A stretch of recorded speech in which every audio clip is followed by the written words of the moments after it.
Hello guys, welcome to Soul Fiction.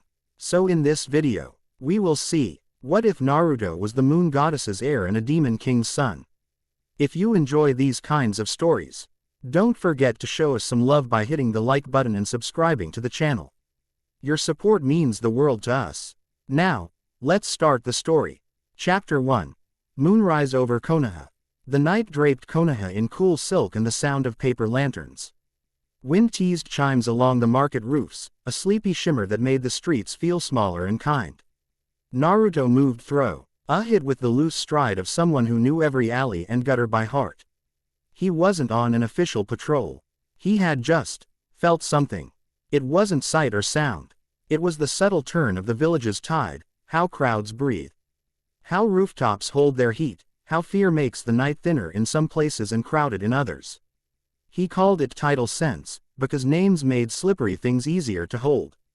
Tonight the tide pulled east, toward the old dye workshops near the river, where the air always smelled faintly of ash and plum bark. He quickened his pace but didn't run. Running would rattle the tide.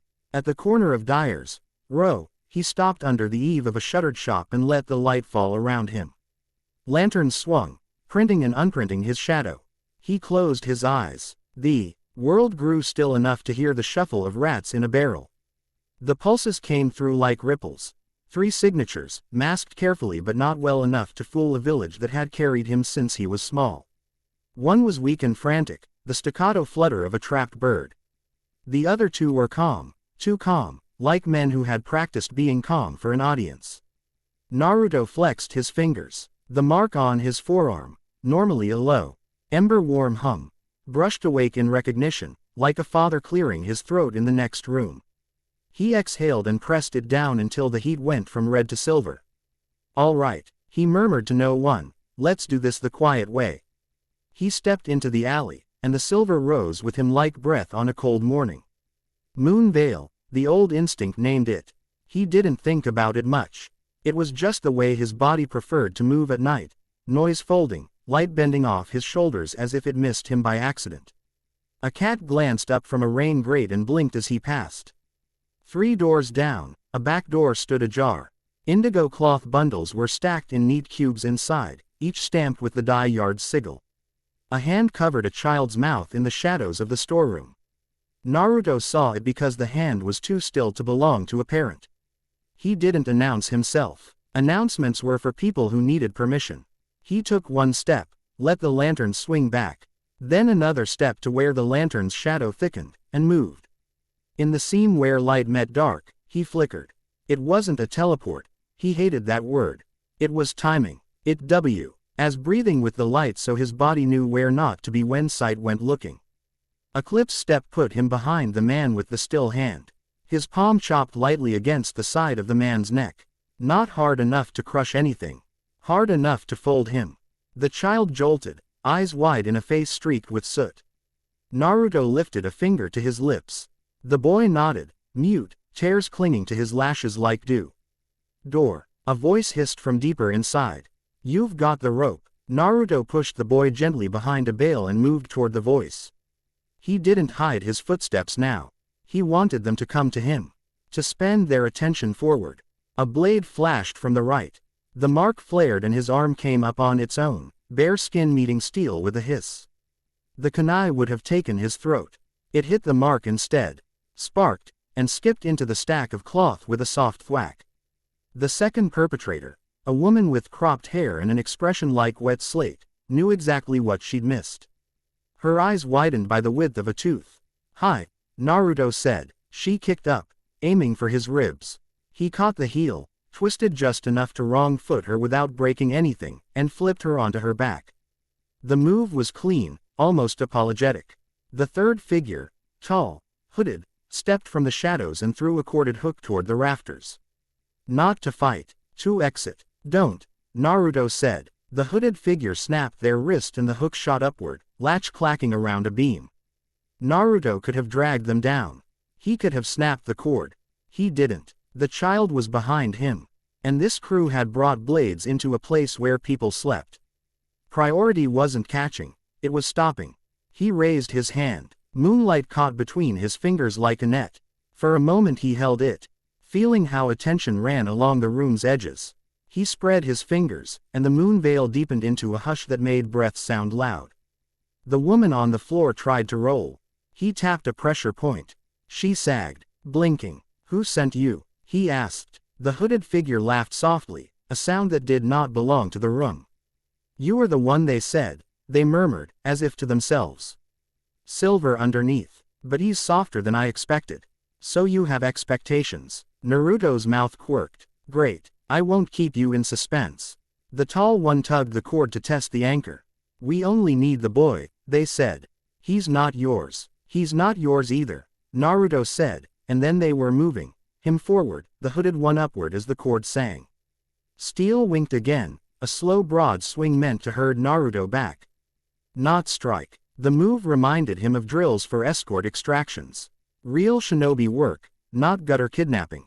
Not bandits. Then, he stepped into the arc instead of away, shoulder grazing the swing just enough to give it something to bite, and let the momentum rotate him inside the guard. He didn't punch. He tapped the hook hand's wrist and twisted. The cord went slack with a clatter. The hood fell. A man's face, clean-shaven and ordinary in a way that had been chosen, blinked up at him. There was a crescent-shaped scar under his left eye, thin and exact, like a stamp pressed too hard. He smiled without humor. "We're already gone," he said, and bit down. Naruto's hand was there too slow. The tooth, a false one, crunched. The man's eyes rolled white, and a wet, bitter smell hit the air. "Poison," Naruto said, and rolled him onto his side so he wouldn't aspirate as he convulsed. Hinata appeared in the doorway like the answer to a question he hadn't made himself ask. She was breathing a little hard, hair damp at her temples. Her Byakugan had that soft bright look it got when she was working too hard because she thought she needed to. "I saw the light shift," she said, not wasting time on surprise. Her gaze flicked to the boy and then to the two adults on the floor. "Two down. One," she knelt and pressed fingers to the dying man's throat. Her face stayed calm. "No, yeah," Naruto said. He tipped his head toward the shadows. "Third is out. The kid's all right." Hinata's mouth softened when she looked at the boy, a tiny movement like a door opening in a windstorm. She shifted, placing herself between the child and the room automatically, like breath. "It's all right," she said, tone pitched for small bones and shaking hands. "You're safe." The boy nodded, trembling less now. Naruto caught Hinata's eyes again. The unspoken question hung between them. "Not bandits," he said. "No," she agreed. She touched the dead man's jaw and thumbed aside his lip. "Molar fracture. Bitter almond smell. It's not standard." "Professional," Naruto said. He looked at the woman he'd dropped. She was awake in a fogged way, eyes tracking him. He crouched to her level and kept his voice gentle. "You're done. You can walk out of this with less trouble if you help us." "Who are you?" The woman stared at him as if evaluating whether he was pretending to be kind. She swallowed. Nothing about her said yes to anything. But the boy behind Hinata was breathing more evenly now, and some people only needed to hear that kind of breath to remember how to be. Her jaw worked. "Daybreak," she said finally, and flinched as if the word could bite. Naruto's tidal sense shivered at the name.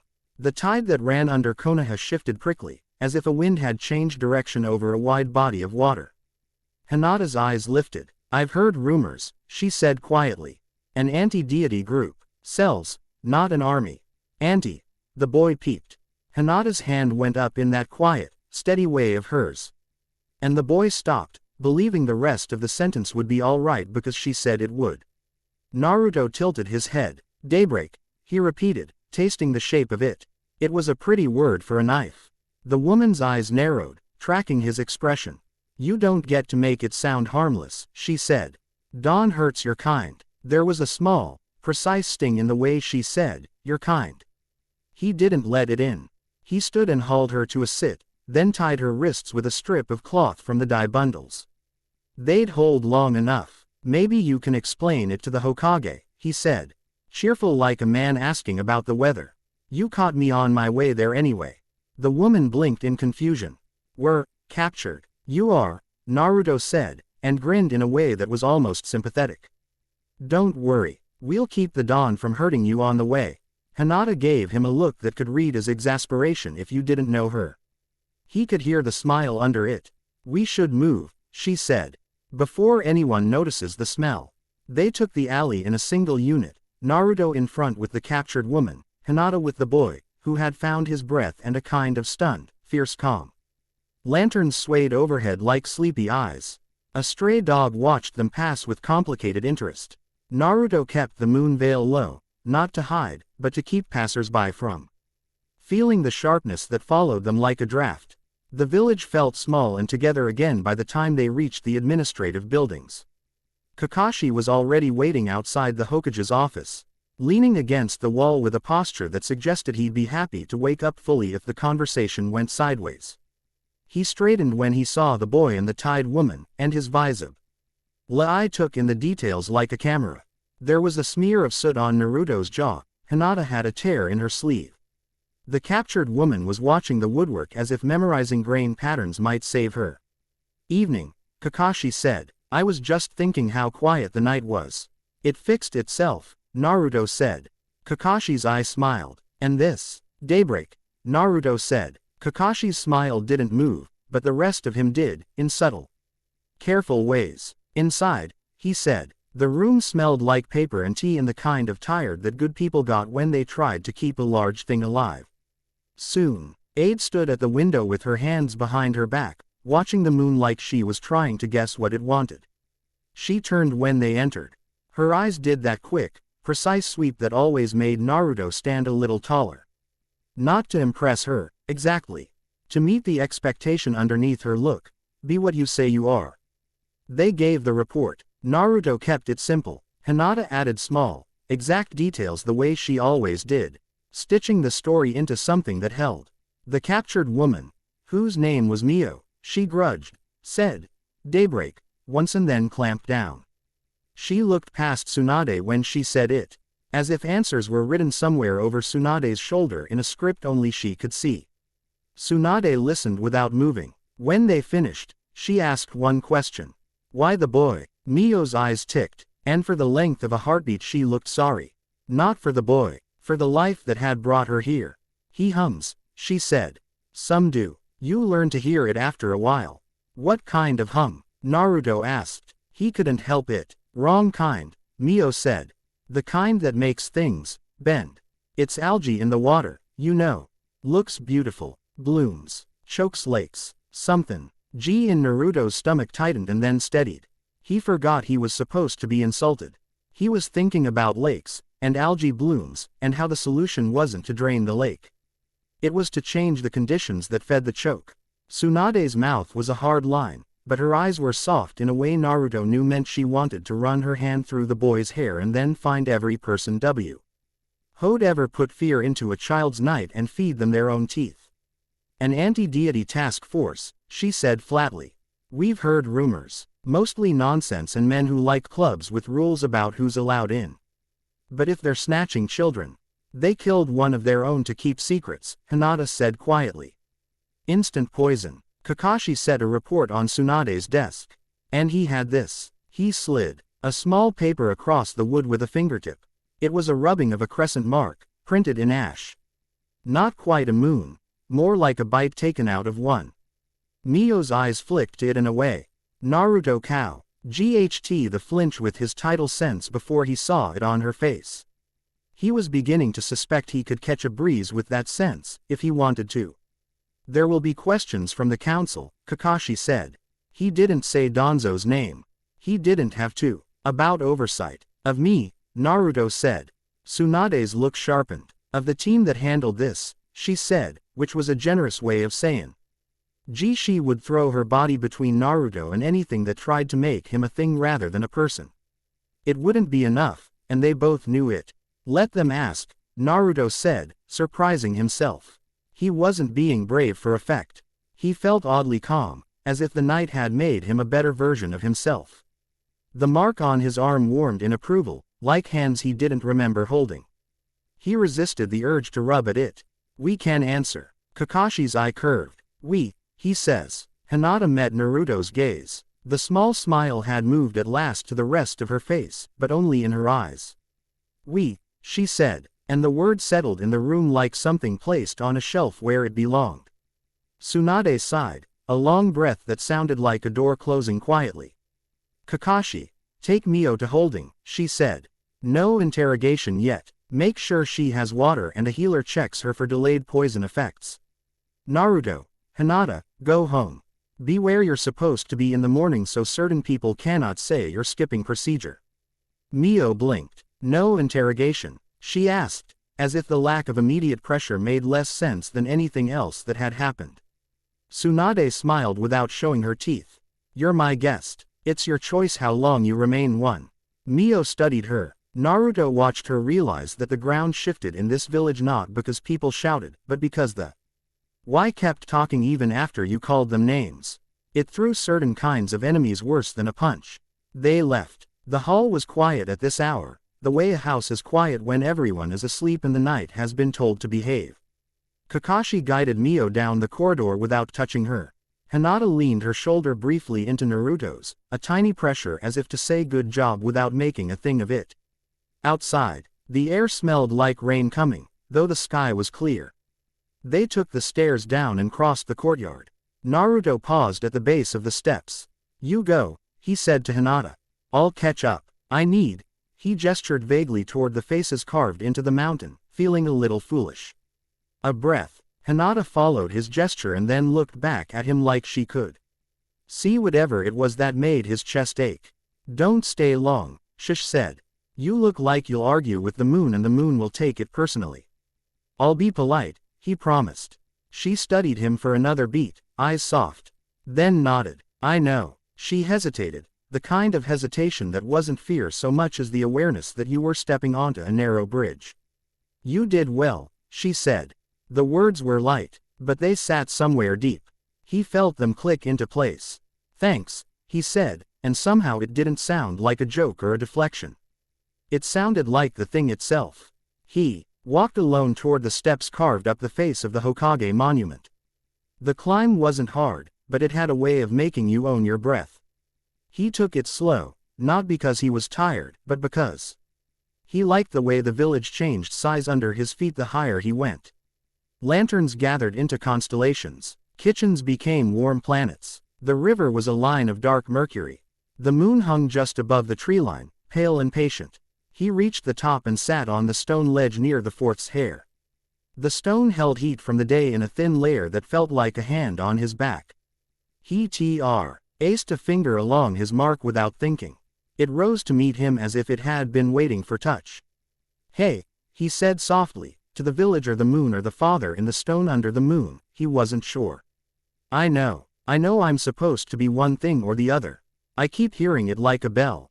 But I'm going to be what people need, okay? Even if it doesn't fit anyone's script. The wind moved his hair.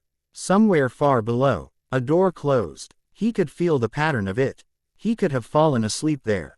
He didn't. A shadow moved at the edge of the plateau, a blur of white and black in a rhythm he recognized from training grounds, sharp, efficient, practiced like a knife brushed clean.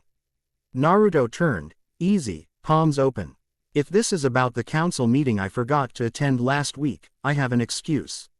It involves a cat, a kite, and a stuck rice cake.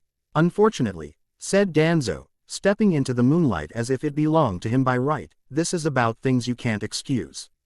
The old man's bandages were white enough to borrow light. His eye, the one that wasn't covered, was as soft as a piece of iron. He held himself like a man who had decided that the world was a piece of furniture and he was going to arrange it better.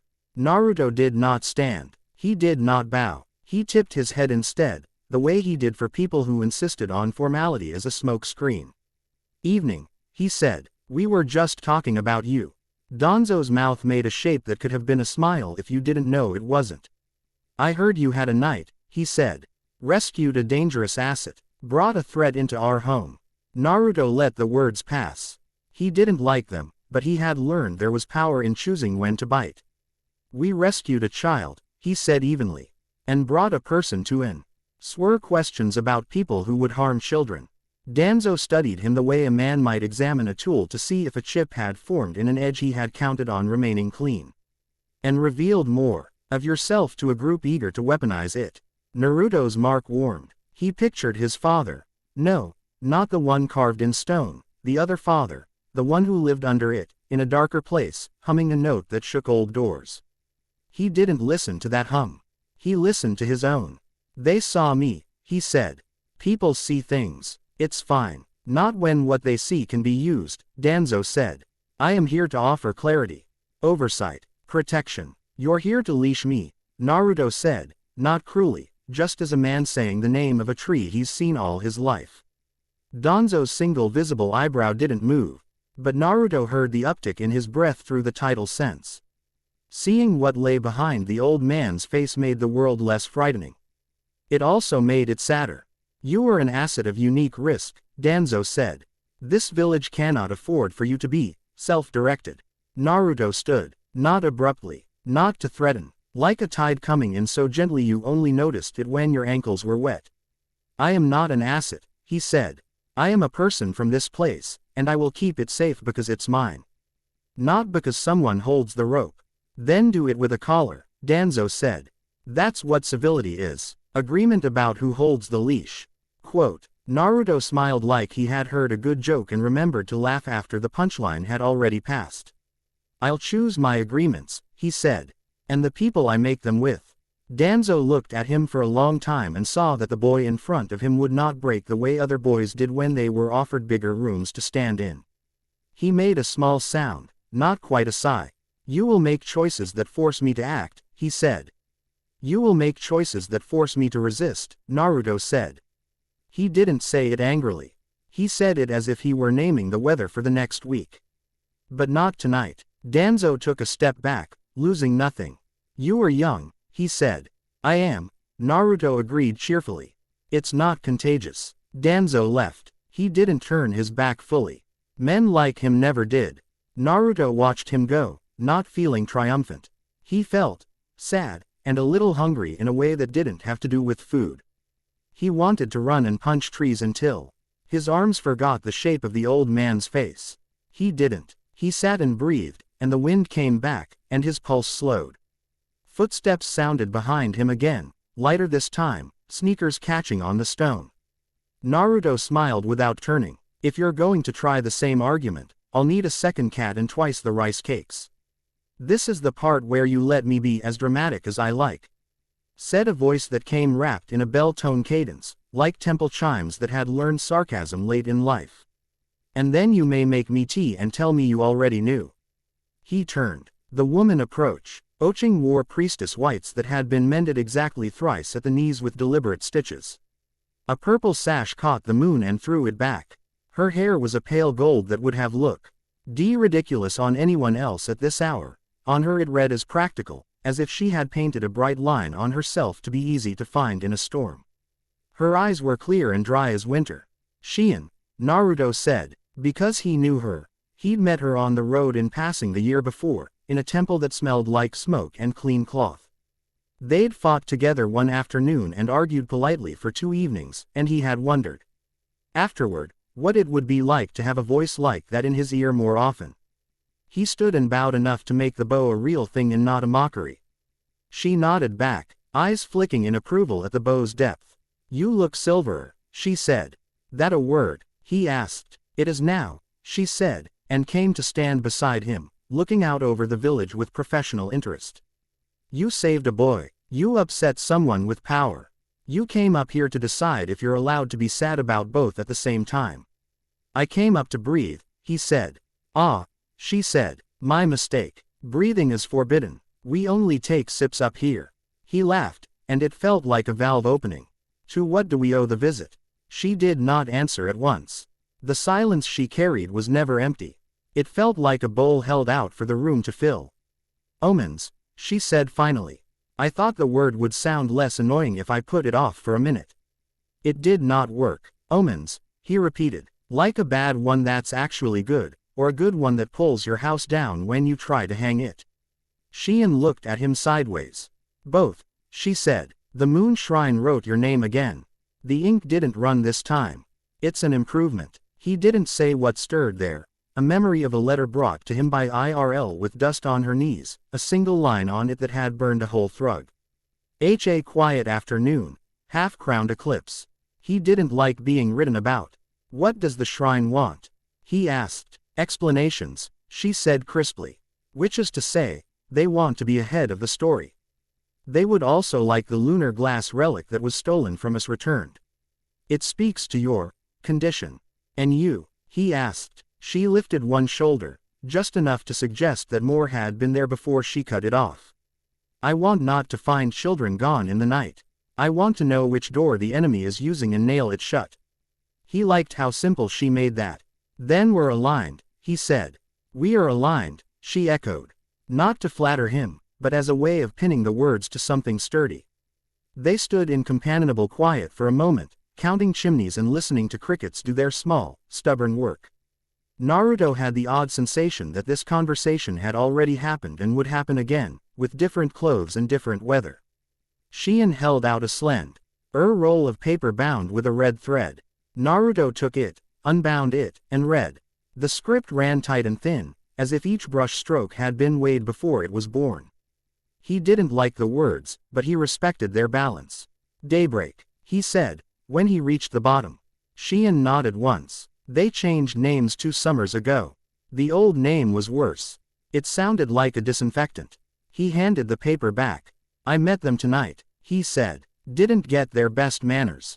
Good, she said. I prefer enemies who save their best for last. It means they'll exhaust themselves early. He smiled. Stay the night. I already have, she said. The guest house with the plum tree that isn't a plum. Your Hokage pretended not to know I was there because it pleased me to think I had hidden well. She likes people who think it's their idea, Naruto said. She'll be fond of you. Then we must disappoint her immediately, Shion said, lifting her chin toward the steps. Shall we make for your mess of politics? I will speak where it does good. I will not be used to club you. That'll disappoint someone, he said lightly. Then he sobered, because the tide shifted again, sharp as a glass edge across soft skin. He turned toward the market district without meaning to. Shion felt it too. He could see it in the way her fingers twitched toward the short ritual dagger at her waist. Where? East, he said. Rooftops. Something moving like I move when I'm trying not to be seen. Shion's mouth tugged up. You're getting better at that. It used to be, toward the place with dumplings. I contain multitudes, he said solemnly. And then he was running. Not because he wanted to, but because the night had shifted and his legs knew the right speed for it. He didn't take the steps. He cut sideways and dropped the ledges the way he always had, not looking down, letting skyline memory do the work of his toes, finding the right place without involving his eyes. Shion followed without making the climb look like effort. Where he landed like a boy who loved to jump from high places, she landed like someone who had spent a long time making friends with gravity. She moved in a line that seemed to have been drawn before she stepped on it. They hit the rooftops at a run, shingles ticking in strict tempos under their feet. Lanterns swung, voices rose and fell in a square where someone was telling a story about a fox who borrowed a man's hat and never gave it back. Naruto took a breath and felt the light like a tide, then slid into it. The air was warmer over the bakeries and cooler over the canals.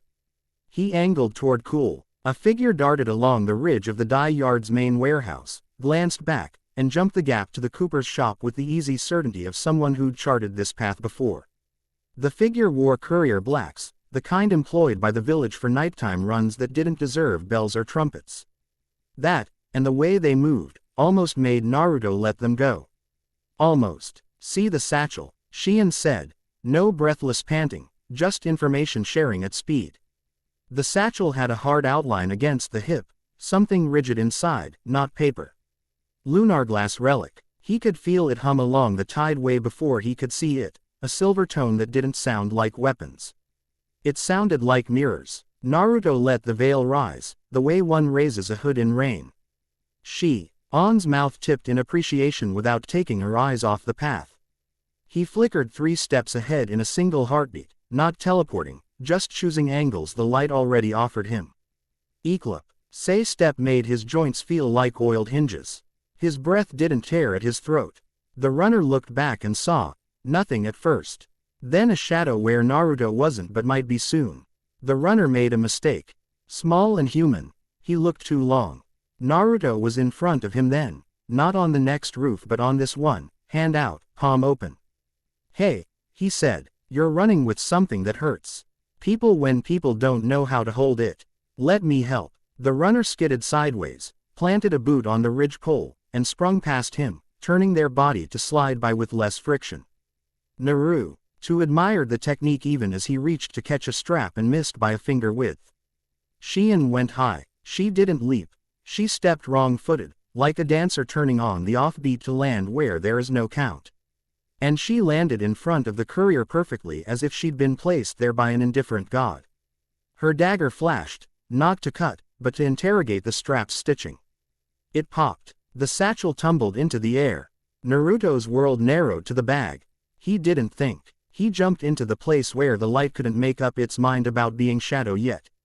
His hand closed around the bag's leather, and the thing inside hummed through his bones like he'd gripped a live wire. The courier didn't go for a weapon. He went for a whistle tucked in his collar.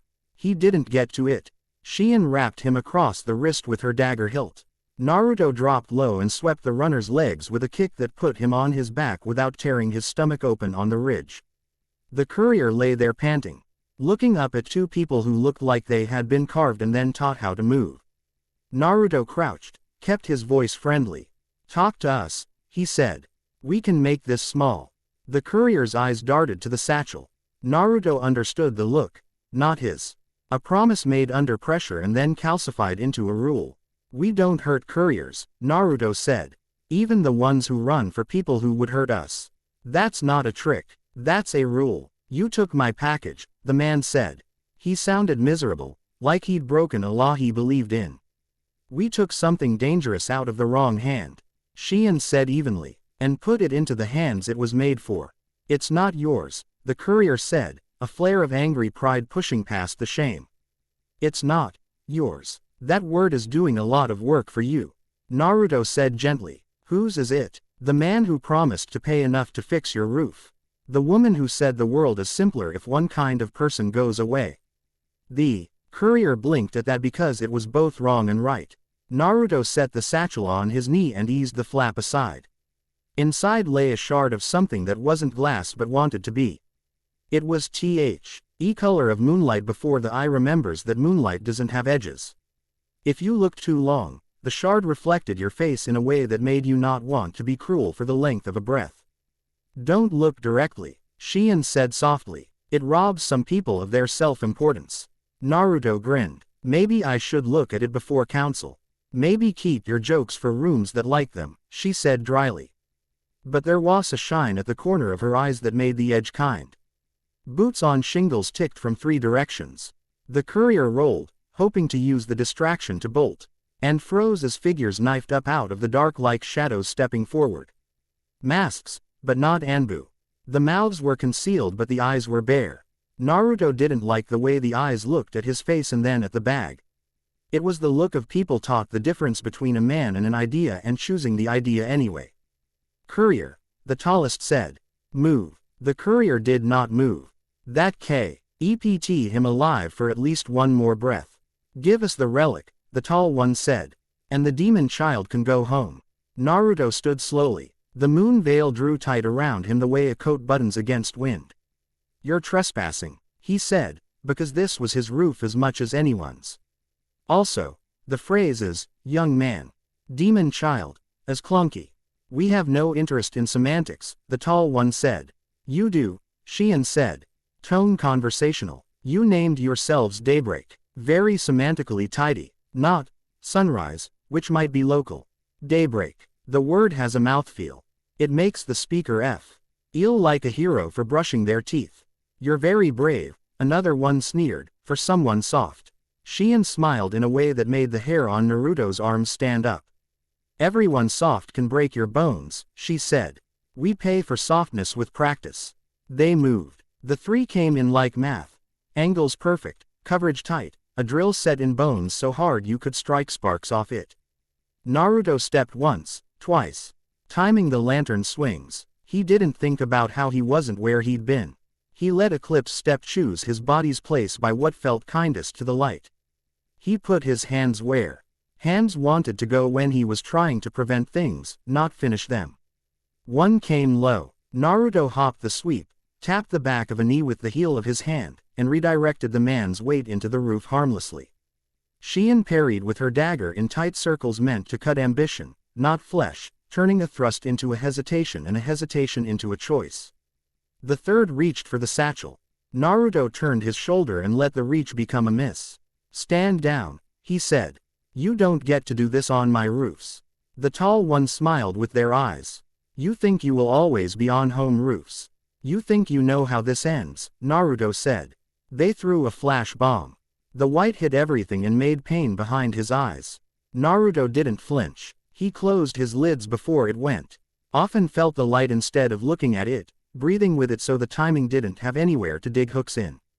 A body slammed into him. Hands caught the satchel. He let it go and put his hand on the thief's wrist instead. Not clamping, just following, a stubborn kindness that didn't allow theft as a moral category. The thief twisted, clever, very clever, and vanished off the roof edge in a controlled slide. Naruto went after. He didn't jump. He fell forward like a coin tipping off a table, letting the angle do the work, letting the apex of the lantern's swing tell him which bit of night was safest. He wasn't where gravity thought he was a blink later. He landed lightly in the alley and turned. The thief, woman, young, eyes hard not because she was cruel but because she was tired, was already sprinting. She'd lost a boot. Naruto felt the tide in her chest. Fast, ragged, not far from breaking.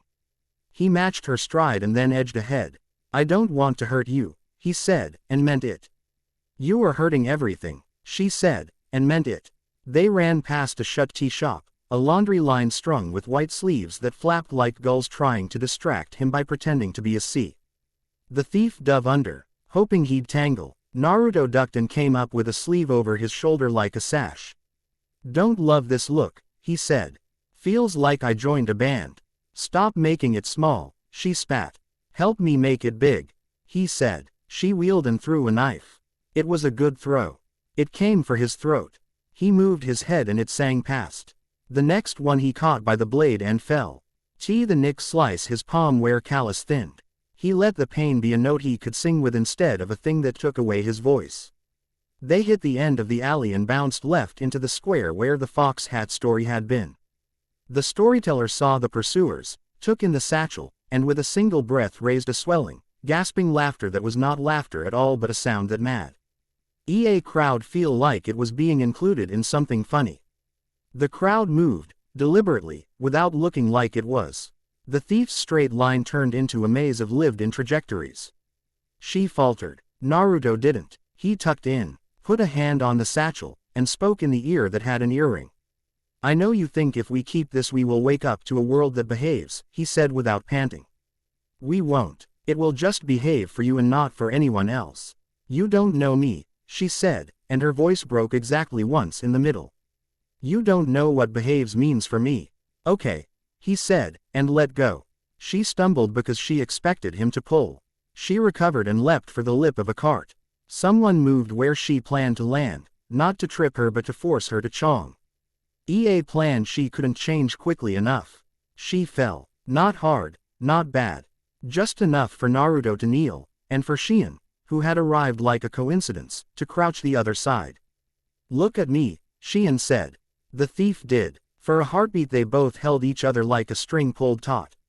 Shion didn't say anything priestess why. She didn't mention omens. She just said, "Mine was worse. I know what your worst smells like. It's not your fault. It's still your choice." The thief closed her eyes.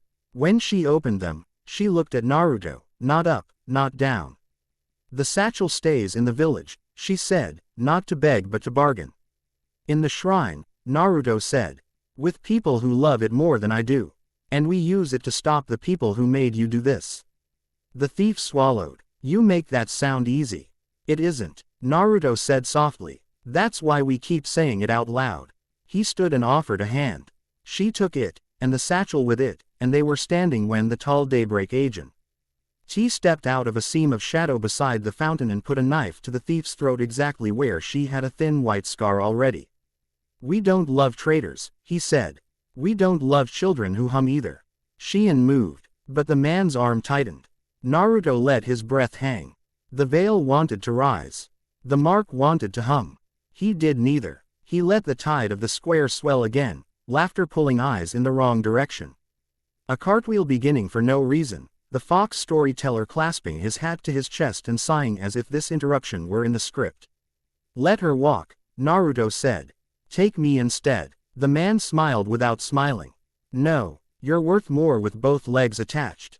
You speak like you know ledger sheets very well, Shion said. What does a soul cost these days? Less than a village, the man said. More than a boy. The girl goes, the relic stays.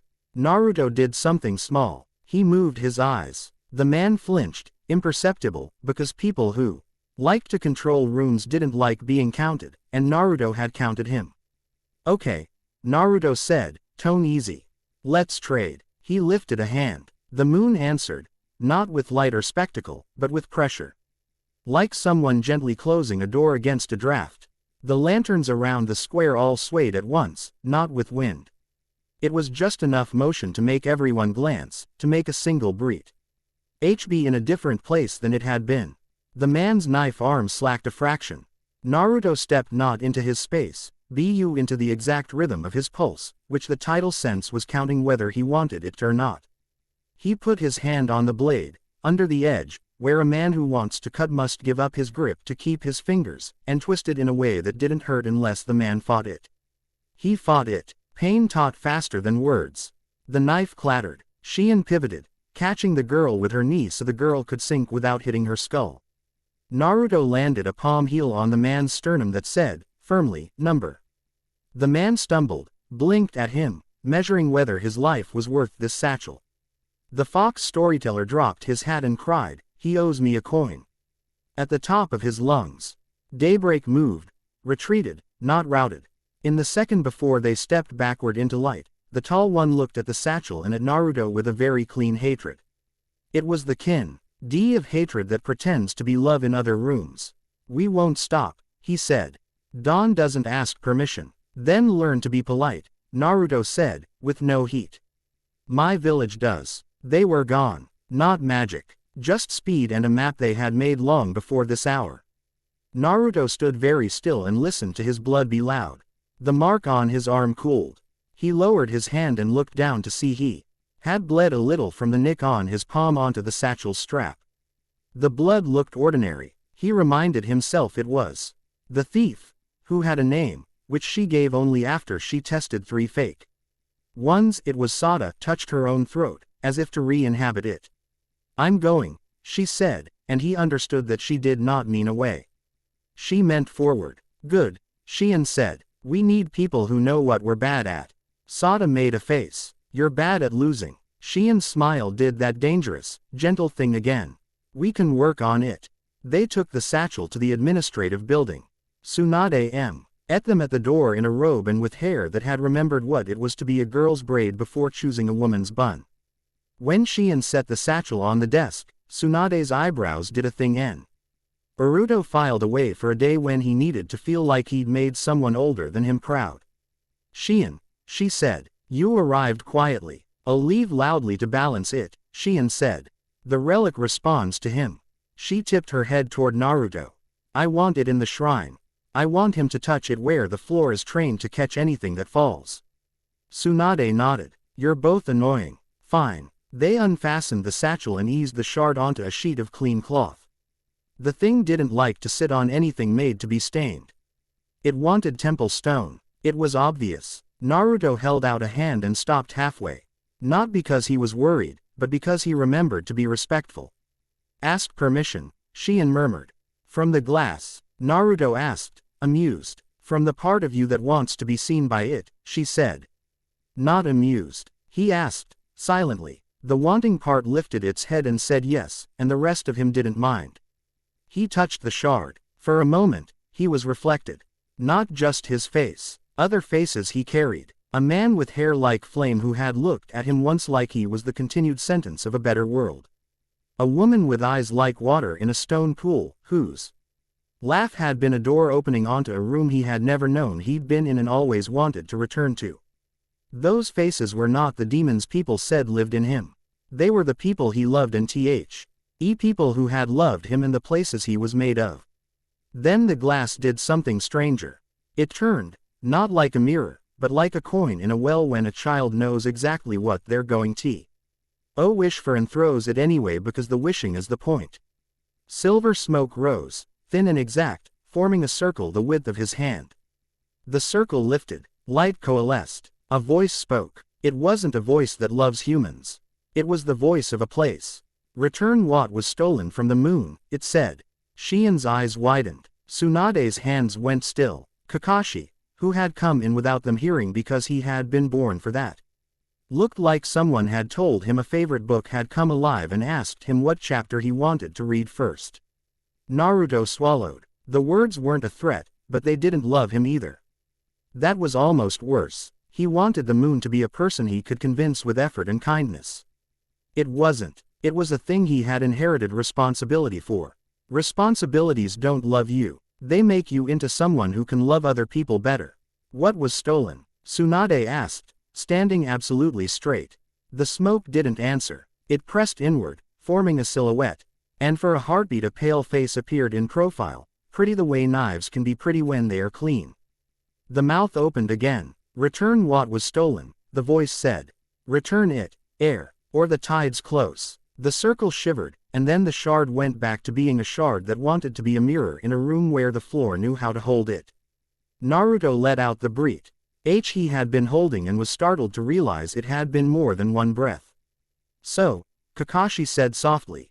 A polite request. Polite like an earthquake, Tsunade said, asking a house to move. Shien turned the shard a degree with 2 fingers. Tonari, she said, like a diagnosis. Naruto looked at her. You know the voice. The type, Shien said.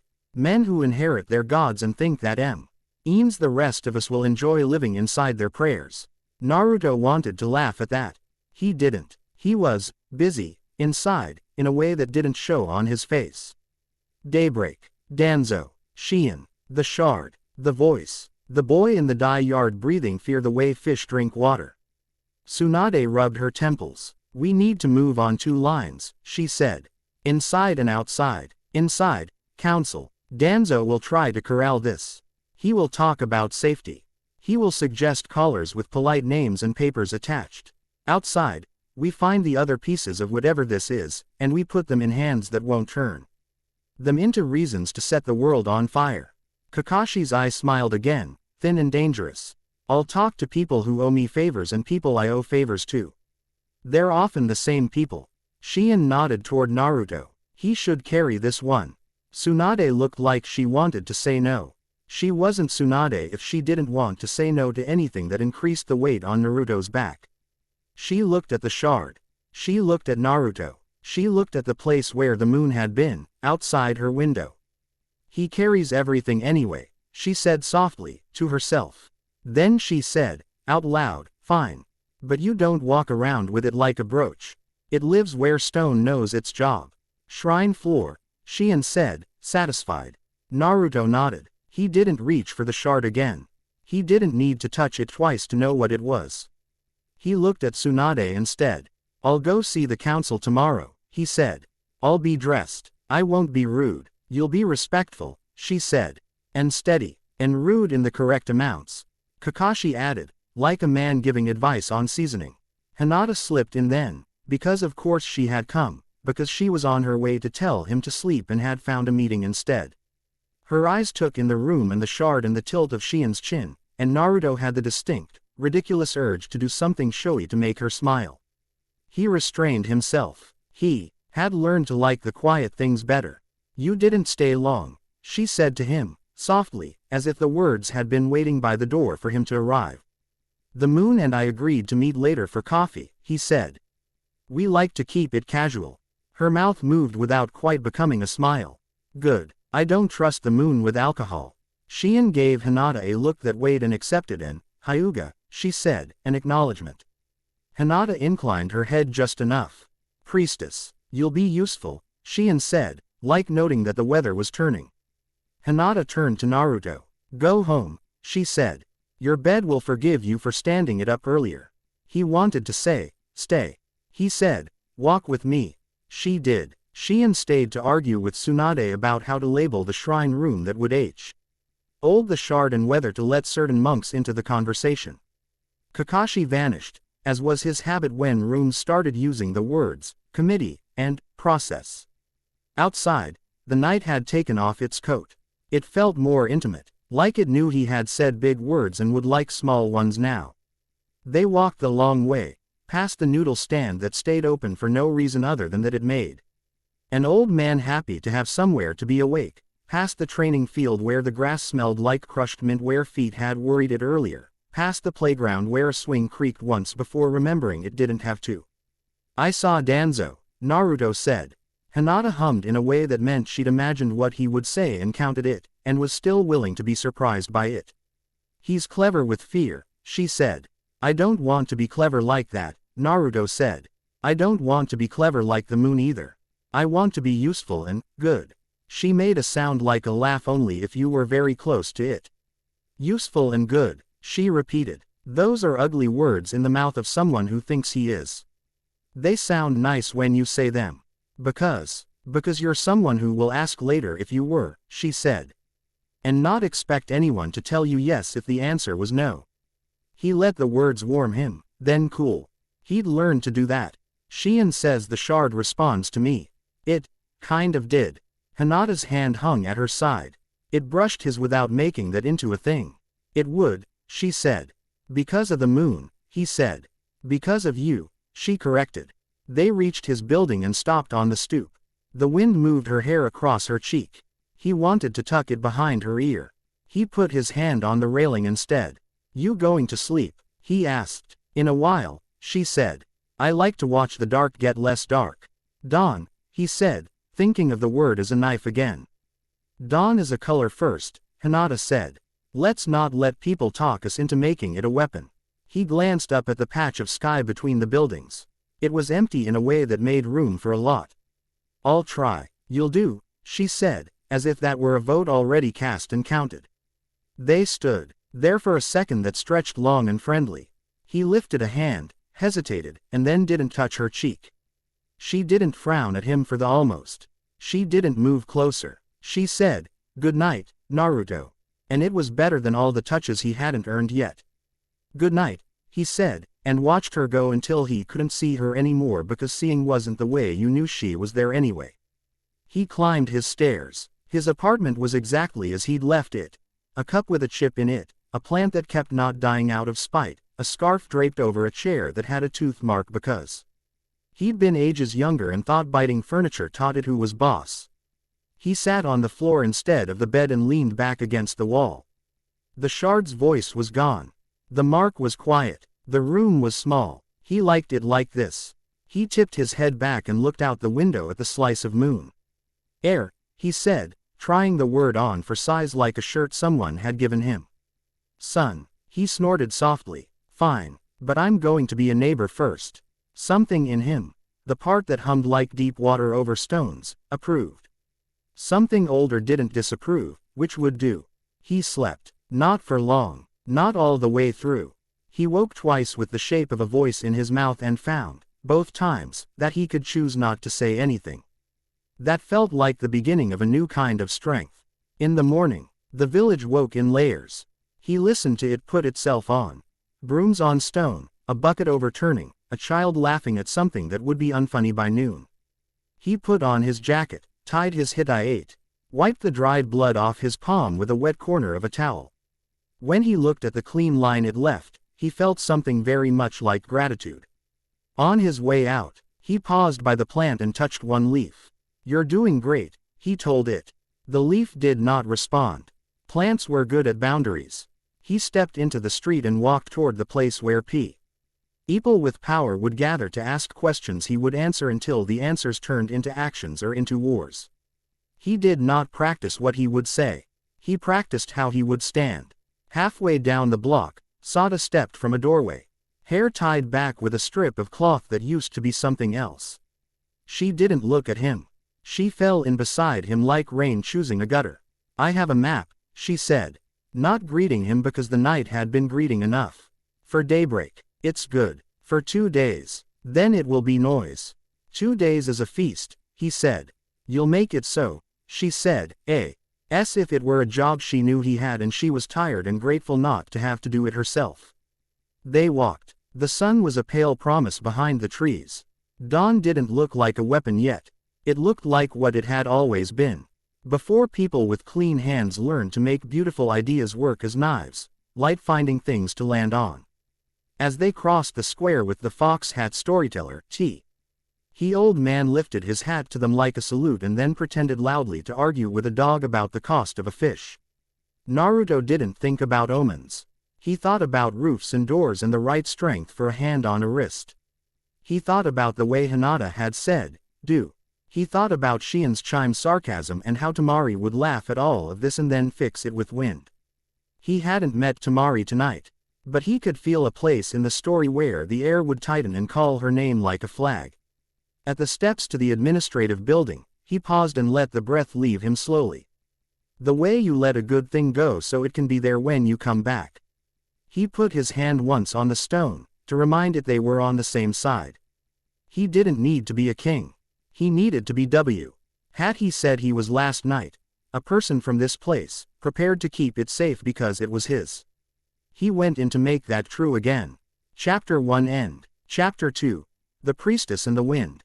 Dawn rinsed the night out of Konoha in pale gold. Naruto stood under a gate strung with drying herbs and watched the village wake like a big animal that had decided, once again, to be kind. He had slept enough to be a person but not enough to be a saint.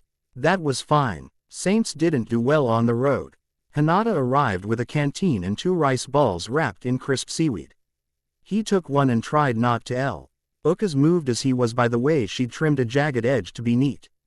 Shien came next, braid coiled, a travel pack that looked like it had opinions, and a scroll case strapped to her back. Shi Lu, ked like someone who could count the miles in a day by the sound of her own feet. Tsunade handed them a sealed note for the border post and an unsealed look that said, "Come back intact or I will personally rearrange the sky." Kakashi lifted a hand, eye crescenting. "Brought you headwind," he said, and gestured. Tamari stepped from behind the post like a blade stepping from a sheath. She wore travel, tan and the kind of smirk that made other people trip and made her laugh later in the retelling. A Sand Envoy badge swung idly at her hip, sun caught. "Morning, Leaf," she said, voice dry enough to build with. "Your Hokage asked me to keep you from doing anything stupid." "Which part?" Naruto asked. "Any," she said, and the corner of her mouth twitched like a well-trained muscle-breaking protocol. Introductions were quick. Shien inclined her head the way one gives respect to a weather pattern. Hinata bowed. Tamari took both in, filed them under useful, and turned to Naruto. "I'm not your ally publicly," she said easily. "Privately I'm insulted they thought you might need me. You'll prove them right in about 4 hours. 3, Shien corrected. "Optimist," Tamari said, and swung her giant fan onto her shoulder. They took the east road under a sky clear as a scrubbed bowl. Fields gave way to scrub and rock. Naruto let the tidal sense run under his skin like a low river, not gripping it, just listening. He kept the moon veil quiet, not hiding, just smoothing out how much space he took up. "Tell me about the shrine," he said to Shien as they walked 2 abreast on a ridge path. "It's a building," she said. He sent her a look. She sighed. "It's tall where it needs to be. The floor knows how to listen. The walls are thick, not to keep things out, but to keep the silence from spilling." "That's pretty," Tamari said. "Do you practice?" "I prefer mending to performing," Shien said. "People are like cloth. You repair the edge and call it good enough, and then the middle rips with a sound that makes neighbors open their doors." Hinata glanced at Naruto like, "You two are going to get along and exhaust each other." They cut into woods, then out again into a scrubby plain where wind had enough room to get ideas. Tamari tasted it and smiled with her eyes. "We're about to be inconvenient," she announced casually. "How many?" Naruto asked. 4, Hinata said, Byakugan brightening. "No, 6. They fell in behind a mile back. Then split. 2 ahead, low, 4 behind, high." She tilted her head slightly. "The ones above move like they've practiced it for awards." Shien slid her hand to the dagger at her hip. Muttered 2 syllables Naruto didn't know, and the ground under their boots felt briefly more interested in holding them. Daybreak scouts, she said. Or men who want to be them. Do we run? Naruto asked. We don't encourage bad manners, Temari said, easing her fan open a hand span. Wind tasted them and waited, excited. We teach them how to walk around us. The path narrowed between stands of rock. The two ahead stepped out with the self-righteous efficiency of men who took turns frisking their mirrors every morning. Plain masks, not anbu, the kind of uniform that made you think about membership before you thought about purpose. Travel inspection, one said. By authority of the Daybreak protocols. Cute, Temari said. We brought our own air. The four behind landed light, blocking the retreat they didn't plan to use. Naruto put his hands out, palms open. He didn't raise the veil yet. He wanted them to decide they were safe first. It made people sloppy. It also made it easier to keep the fight small. Morning, he said. We're going to the land of demons to return a stolen item. You can either wave or get waved. The lead man stared at his face like it was a story he had already heard and disliked on principle. Stand aside. No, Shion said, perfectly polite. Hinata shifted a foot to angle her body between Naruto and the nearest spear point. Nah. Ruto felt the small gravity of it tug at him in a way that made his chest ache and his mouth soften. He rolled his shoulders once and let the veil rise like breath on glass. Try not to bleed on the road, Naruto said, and then they moved. The two ahead thrust in concert, textbook perfect. Naruto took one step that wasn't there, a half-breath to the side when the light thinned, and their spears found each other as if embarrassed. He tapped a haft, redirected a knee, made the move about gravity and angles instead of pain. Behind, Temari's fan opened with a sound like silk deciding to be a storm. A compressed gust rolled low, tripping two of the rear four without breaking bone. Shion's dagger wrote small circles around a third's wrist, convincing fingers to forget the concept of grip. Hina, Ta danced across a spear's length in a heartbeat, two fingertips meeting a shoulder and a hip with precise mercy. The man folded with a startled sound, like a chair bumping the wrong table. Your protocols are rude, Temari observed, catching the fourth rear man on the backswing and placing him gently into a bush 10 meters away. Your hair is loud, one of the front men snapped at Naruto, then realized that was not the insult he meant. Naruto smiled. I condition, he said, and sidestepped again, letting Eclipse step make the space for a palm strike that wasn't violence so much as a well-placed no. The man stumbled back into his partner. They reset, glared, and finally did the thing all men trained like this did when the diagram turned into people. They made it messy. Naruto respected messy. He liked it better than drills. He let them commit, let them see him where he had been a heartbeat ago, and when they lunged, he wasn't there. He was to the left, already small with his body, letting the wind from Temari's fan clip their ankle bones so his tap would spin instead of slam. Let them go, Shion said after the last of them hit the dirt with his dignity tucked under his arm. They're runners. They'll bring bigger men. Good, Temari said. Bigger men make nicer sounds when they fall. Naruto knelt and tied one man's forearm with his own sash, not tight, just shaping the choice to stay down. Tell your Don you found us and we made room, he said. Tell them we won't ask permission to keep going. He straightened, heart of the old mark beating a little faster than he liked. It was a hungry rhythm. He breathed until it found the beat of his feet on the road and calmed. They moved on. The path bent around a bluish lake that smelled faintly like limestone and half-burned tea. Around noon they passed a cart going the other way, driven by an old woman with a face like good bread. She pushed a bundle at Naruto without looking at him. For the priestess, she grunted. It w. As a bag of dried plums and a torn dance ribbon used once and then carefully folded. Shion tucked it away with a nod equal parts respect and apology.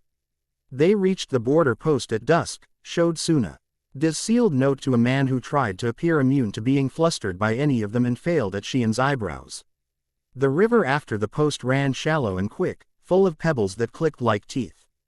On the far bank, the land of demons rose in low hills and the kind of tall grasses that whisper even when the wind is asleep. The shrine sat where three small roads met, a white presence with deeper shadows than it should have had. Not ominous, just concentrated. The courtyard floor was stone smoothed by generations of feet and a long patience. A gate with no door welcomed and warned at once. Xian stopped with her toes touching the threshold. Her voice changed. "Step with your thoughts before your feet," she said. "The floor likes to meet on equal terms." Naruto hesitated and felt foolish for how much he wanted to do this right. He pictured the dye-yard boy's breath evening out. He pictured Hinata's hand finding his without taking it. He pictured Temari's grin when the wind did exactly what she told it. He pictured Tsunade's silent vow to keep Konoha breathing. He pictured his apartment's plant's rude little leaf. He stepped. The stone under his soul responded like an old dog lifting its head and deciding to wag. Hinata followed. Byakugan dimmed out of courtesy. Temari strode over as if floors had always enjoyed her visits and they had better keep doing so. The shrine absorbed her momentum and returned it as a slow exhale. She arched a brow. I like this building. Try not to flirt with the architecture, Xian said, hushed without being precious. It gets ideas. A woman with iron-gray hair and hands stained permanently incense came forward, bowed to Xian, glanced at the rest with quick, exact curiosity. "I am head attendant Sumi," she said. "We are glad you're here." She didn't say "we are afraid you are here."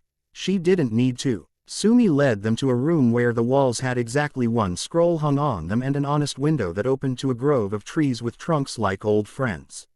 She set down tea with the economy of someone who has been kind for a long time and knows how much kindness is enough. "Trials first," Xian said, settling cross-legged. She glanced at Naruto. "You'll hate it if we wait." "Good guess," he said. They went to the inner hall. The floor changed there, colder, smoother, a little amused. A ring of dark stone inlaid at the center caught the lanterns and refused to throw them back. Sumi set the lunar glass shard on a raised slab the way one sets a sleeping child in a crib. It hummed as if it remembered where it belonged. Jiden approved of the return but not the circumstances. "Mirror first," Xian said. "Stand in the ring. Don't try to be impressive. Don't try not to be impressive. Listen." Naruto stepped into the ring braced for the part where the world tried to see him as something other than himself. He wasn't braced for how merciful it felt. The hum rose around him, soft as a wet finger on crystal. The mirror, not a mirror exactly. A height of polished stone hung from a seam of ceiling, tilted until it caught him. He saw his face. He saw 100 faces he carried without knowing he carried them, there and gone, the dye-yard boy asleep. The Anbu who had once, long ago, offered him a dumpling because he looked hungry and then blushed at his own humanity, the woman who sold needles and always added one extra. The Hokage on a night she thought no one was looking, rubbing her forehead like a girl. He saw Hinata, not as she looked to others, but as she looked to him, light around the edges, yes, but rooted, sure. Her kindness not a glow but a spine. Then the mirror tried to tilt. It wanted to show him the Demon King, the thing under the moon with a voice like a locked door breathing. He put his hand up, palm out, and the alive stone met it and stopped like a big horse convinced to not come closer. He didn't push, he simply refused. The hum changed, not louder, truer. The mirror accepted the refusal as information, not as insult, and showed him instead a boy picking up a broken thing carefully, and a man deciding not to swing because the floor didn't deserve blood. Xian's voice, quiet, "See. And you hold a still center when it matters." Naruto thought of Danzo's eye and the feeling of wanting to shout at it until it was less smug. He imagined not doing that. He imagined the quiet breath between heartbeat and strike. He breathed. The mirror held. "Good," Xian said, and even in that one word he could hear the professional relief. "Now," she added, "I get to do the rotten part." Sumi set a second object on the floor near the ring, a bowl of water the color of tea left too long. It smelled faintly of iron and rosemary. Xian dipped 2 fingers and touched her own forehead, then Naruto's. Her skin was cool. "The moon will help you if you ask," she said. "But she does not lend power the way a village lends tools. She will insist on taking something you can't make again. She is not malicious. She is math." Naruto stared at the water. "What does she take?" "A thing you lean on," Xian said. "A memory, a certainty, a way of moving. Nothing a person outside would call expensive. Something only you will miss." You can grant her the right to take if you want full attention later. Most people refuse. They think they can talk their way into favor without paying the price. Temari had been leaning in the doorway. Arms folded, she straightened and squinted at Xian. And you're telling him this now because you like ruining meals. I'm telling him now, Xian said evenly, because the world will ask at speed and I want him to have already answered when speed arrives. Hinata stood with her hands arranged carefully at her sides as if they might spill if she held them wrong. He doesn't have to decide today. No, Xian agreed. He doesn't. He has to know that he can, or he will say yes without understanding and that would be theft. Naruto knelt and put his palm over the bowl. The water shivered as if waiting to be named. He could say yes now, bleed into the math and have the moon's favor like a credit card with no spending limit. He could say no and keep everything and learn the other way.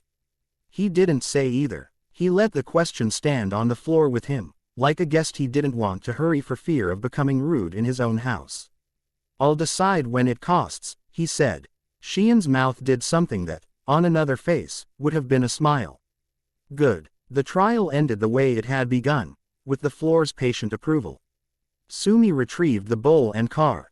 Read it away like an old argument she wasn't finished having. They ate in the courtyard. Rice with sesame, pickled greens, something Xian called temple stew, that tasted like humility but smeared with butter.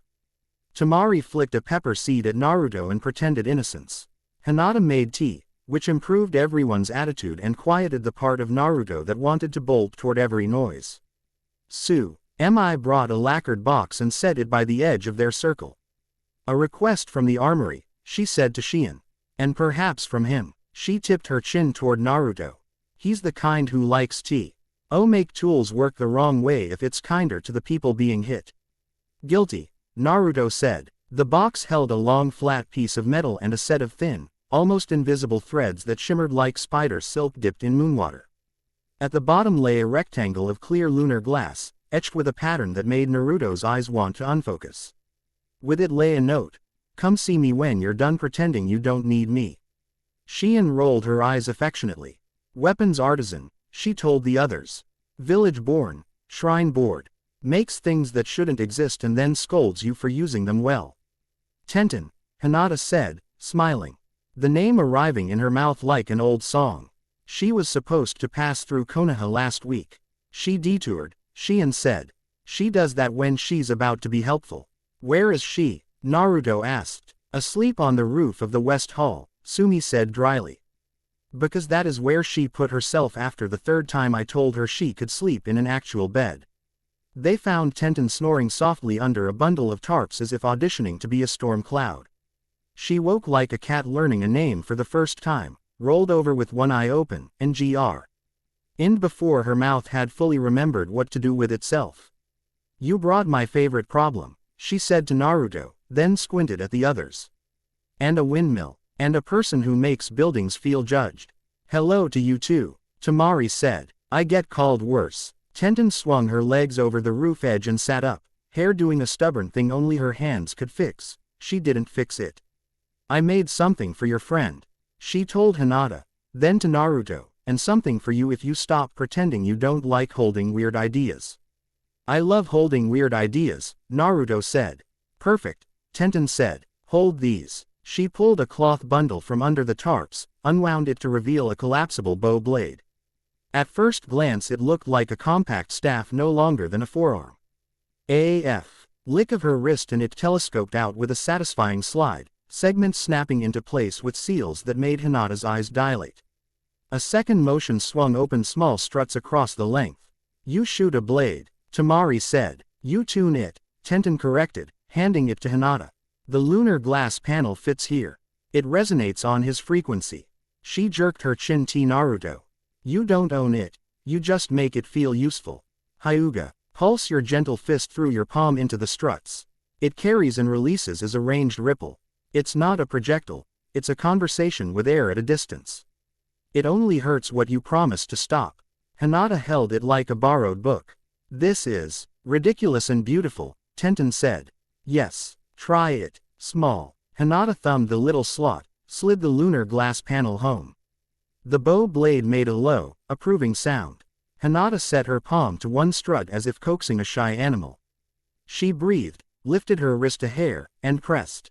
The bow hummed. A disc of shimmering air jumped off the far end and traveled to the practice post 20 meters away with the quiet authority of a librarian shushing a room. The disc hit and spread, invisible after the first blink, and the post's surface rippled. A leaf stuck to it fell off in surprise. Tamari let out a low whistle. That'll make people reconsider a lot of life choices fast. Don't overcharge it, Tenten said. It's meant to nudge, not erase. It can stun, push, make a man's arm forget it knows what a spear is. You can pulse through strings, too. She flicked the invisible threads, which thrummed with the same note as the lunar glass. Trip lines that don't slice. Nets that don't bruise. Hinata's smile was small and fierce. Thank you, she said. Tenten shrugged the kind of shrug that tried to hide how much she wanted the thanks and failed adorably. Make me look good, she said, and then, to Naruto, you get something dumber. I enjoy that, Naruto said. Tenten handed him a pair of gauntlets with small, inset conduits and a backhand bar that felt like a promise. You like catching blows that should break your hand, she said. These turn forward motion sideways. You'll still feel it, it won't eat your bones. And, she slapped a small plate on the wrist. The plate remembers the last angle you pushed it and helps you do it again without overthinking. People like you forget to not be heroic all the time. This remembers for you. He slid them on. They fit like a well-told story. Any payment? Tamari asked, arching a brow. Bring back my panel if you don't break it, Tenten said. If you break it, bring back the reason. Quote, they didn't get to play longer. Sumi's bell rope whispered once and then went taut. The shrine changed the way a crowd changes when a story turns. The air went colder. The hair on Naruto's arm stood, not because of wind, but because something old and wrong had stepped through a door that had been locked since people forgot why they'd locked it. Shien's head snapped toward the outer court. Festival, she said. Tamari blinked. There's a festival. Every night I don't sleep, Shien said, already moving. Keep up. They hit the courtyard in time to see paper lanterns bobbing like patient jellyfish and a row of stalls where women sold sweet buns and sugared beans. Children were laughing. A storyteller in a fox mask lifted his arm, ready to make a mountain talk. Daybreak had chosen this hour well. The first yokai slid over the west wall like a dream that had learned how to hold knives. It wasn't large. It was wrong in the way a familiar room is wrong when every object has been moved exactly 1 inch. It had too many elbows. The second walked through the front gate like a polite guest and then put both hands on the bell and shook until the bell forgot how to make the right sound. The third came out of a stall selling combs, and the woman at the stall shrieked because she had set it out that morning for a cousin's wedding, not for this. This is new, Sumi said through her teeth. They used old drift, Shien said, eyes narrowed. Belief turned in on itself. Someone looped the shrine's breath and taught it to choke. Hinata was already moving, her bow blade up. Palm pressed to a strut. She didn't fire at the first yokai. She palmed the ground and hummed a circle that read as fence to anything that cared about thresholds. The yokai hit the circle and slowed, confused the way a cruel man becomes confused in a room where his tricks don't land. Tamari stepped forward onto a carved stone that preferred sandals and would scold you later if you marked it with boots. She lifted her fan. Polite wind, she said. No broken stalls. The gust she called came in low and strong, scooped a yokai, and set it gently into a corner like a nog. HTY dog being told to consider its life choices. Naruto felt the tide snapping where the yokai's breath bent the courtyard's habits. The mark on his arm warmed to the wrongness the way a tongue finds a chipped tooth. He ignored it and met the second yokai with his open hands, letting Eclipse step take him into a space at the edge of its reach. He didn't strike. He touched two of the too many elbows with the gauntlet's sidebar and pushed not back but across. The creature's attack remembered a different direction and went there, stumbling into the bell which, insulted at last, remembered its Joe. B and rang a note that made the yokai's edges blur. Shien moved through the third, not touching it at all, and the thing collapsed like a lie stated boldly and then asked to repeat itself. Who's feeding them? Tamari snapped. Shien's gaze cut through the courtyard and down. Below, Sumi swore, holy and honest. The old cells, she said. We haven't used them in. Old locks are the easiest to love, Shion said, and ran. They went after her through a side door into a hall that had no reason to be cold and yet was. Candles shook. Naruto tasted iron again, and another thing that wasn't metal and wasn't hatred. It was utilitarian, as if someone had taken a sentence like, "We do what we must," and sanded it down until no one could get a grip to argue. The stair turned and ended in an arrow hall with doors that remembered hands. 2 doors were open. One room held a nested circle of talismans and a bowl of something that used to be water and was now someone else's idea of duty. The other held a girl. She sat chained to the wall by a complex harness of seals that made Tenten, who had caught up to them without showing her arrival like a magic trick, hiss through her teeth. The girl's hair was a bright red that didn't flatter the stone, it made the stone look guilty. Her eyes were a gold that had seen too many hands reach without asking. Karen, Hinata breathed, recognition and worry threaded together. Friend of a person who never shuts up, Tamari supplied. Karen looked up at them and didn't ask for help. She lifted her chin with the deliberate exhaustion of someone who would rather die clever than be saved stupid. If you're ghosts, she said, you're late. We're people, Naruto said. We're sorry. She eyed his face and then his mark. You smell like a problem. I get that, Naruto said. Is this a trap or a bad decision or both? Both, Karen said. Also the seals are keyed to anger. If you get mad at them they get happy and do things you will regret later. Naruto looked at Shion. Shion looked at Tenten, who was already kneeling, fingers testing the minute give in the paper and ink. Who put her here? Tamari asked, knife easy in her hand. As if the answer would determine which part of the building she would cut first. A monk who likes rules more than people, Karen said, watching Tenten's hands with something like reverence and something like wanting to bite. And 2 men who smelled like bleach and thought all jokes were about people who were not in the room. Daybreak, Naruto said. Karen's mouth tilted. They said the word like a spell that made them interesting. She moved her shoulder a fraction and winced. You going to glower or help? Helping, Naruto said. He crouched beside the ankle harness and put his gauntleted fingers carefully on the paper band. He didn't tug, he breathed and let the gauntlet's small plate listen to the angle of his touch and teach him the easier way to apply force. The paper felt like arrogance. He asked it to be something else. It disagreed, then reconsidered, then tore. Karen's breath hitched once and then settled. Tenten slid a hairpin under the main knot, twisted, and the chest AP released with a sigh like a person who'd wanted to be caught doing wrong for the excuse to talk about it.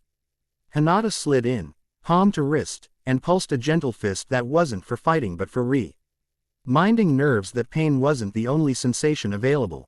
Karen's mouth opened a fraction in relief, then snapped closed. She didn't say thank you. She didn't need to. The way she stood said it for her. She stood facing them, not away. Why were you here? Tamari asked. Karen rolled her shoulder and made a face. Sensed weirdness in the shrine while trading information for a price that should have been higher. Someone put a bag over my head and told me I was a solution to a problem. You'd be amazed how many people think that's flattering. What problem? Shion asked. Power leakage, Karen said, eyes flicking to the bowl in the other room. Your floor was breathing in the wrong places, catching people who didn't deserve to be caught and letting men who said nice words stand where they shouldn't. They needed someone to tell them where the hum was too loud. She tilted her head, considering Naruto properly for the first time. You hum like an apology and an argument at the same time. Accurate, Tamari observed. Voices upstairs. Sumi shouting something that wasn't a prayer, and then the particular clatter of a crowd choosing not to panic because people they trusted were visible. Shion's mouth thinned. We'll have more visitors. Then we'll welcome them, Naruto said. Karen snorted. You're disgustingly sincere. Are you coming? Naruto asked. Or do you want to stay in the walls feel bad about their life choices? Karen hesitated in the doorway, the way people hesitated when they weren't sure if joining a group meant losing the part they liked about being alone. I don't do teams. Good, Tamari said, breezing past her. We're not a team. We're a moving argument. Karen looked at Hinata. Hinata didn't say anything, didn't smile, didn't reach. She simply made her stance a fraction wider. Like there was room next to her and anyone who wanted it could have it without asking permission. Karen's chin dropped a millimeter.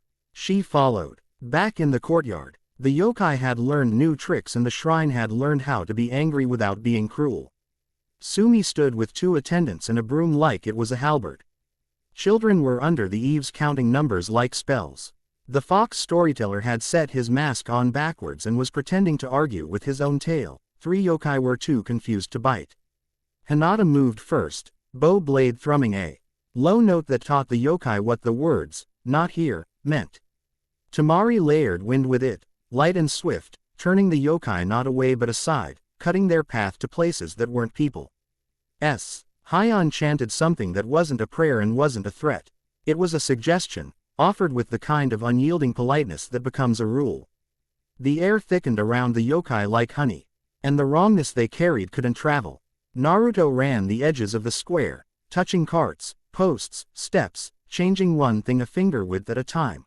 The way a shadow fell, the tilt of a lantern, the angle of a gutter. The tide in the courtyard changed under his hands, small shoves that didn't make a beautiful picture but made it hard to make a bad one. Karen closed her eyes. Naruto felt. Her mind spread like a net over the square, not invasive, not loud, just precise. Left, under the plum, she said. The one that isn't a plum. Naruto went that way and found a yokai leaning against the trunk like a drunk ant.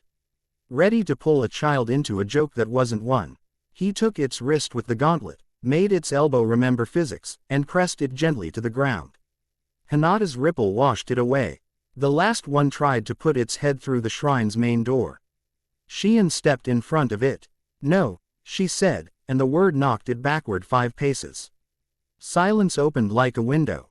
The children under the eaves resumed counting. The storyteller adjusted his mask deliberately, making sure everyone saw him make the choice to be silly again. People breathe when they are given that sort of permission. Sumi looked at the doorframe. The wood was scorched. Letters had appeared in the burn, thin and exact, like someone had used a hot needle.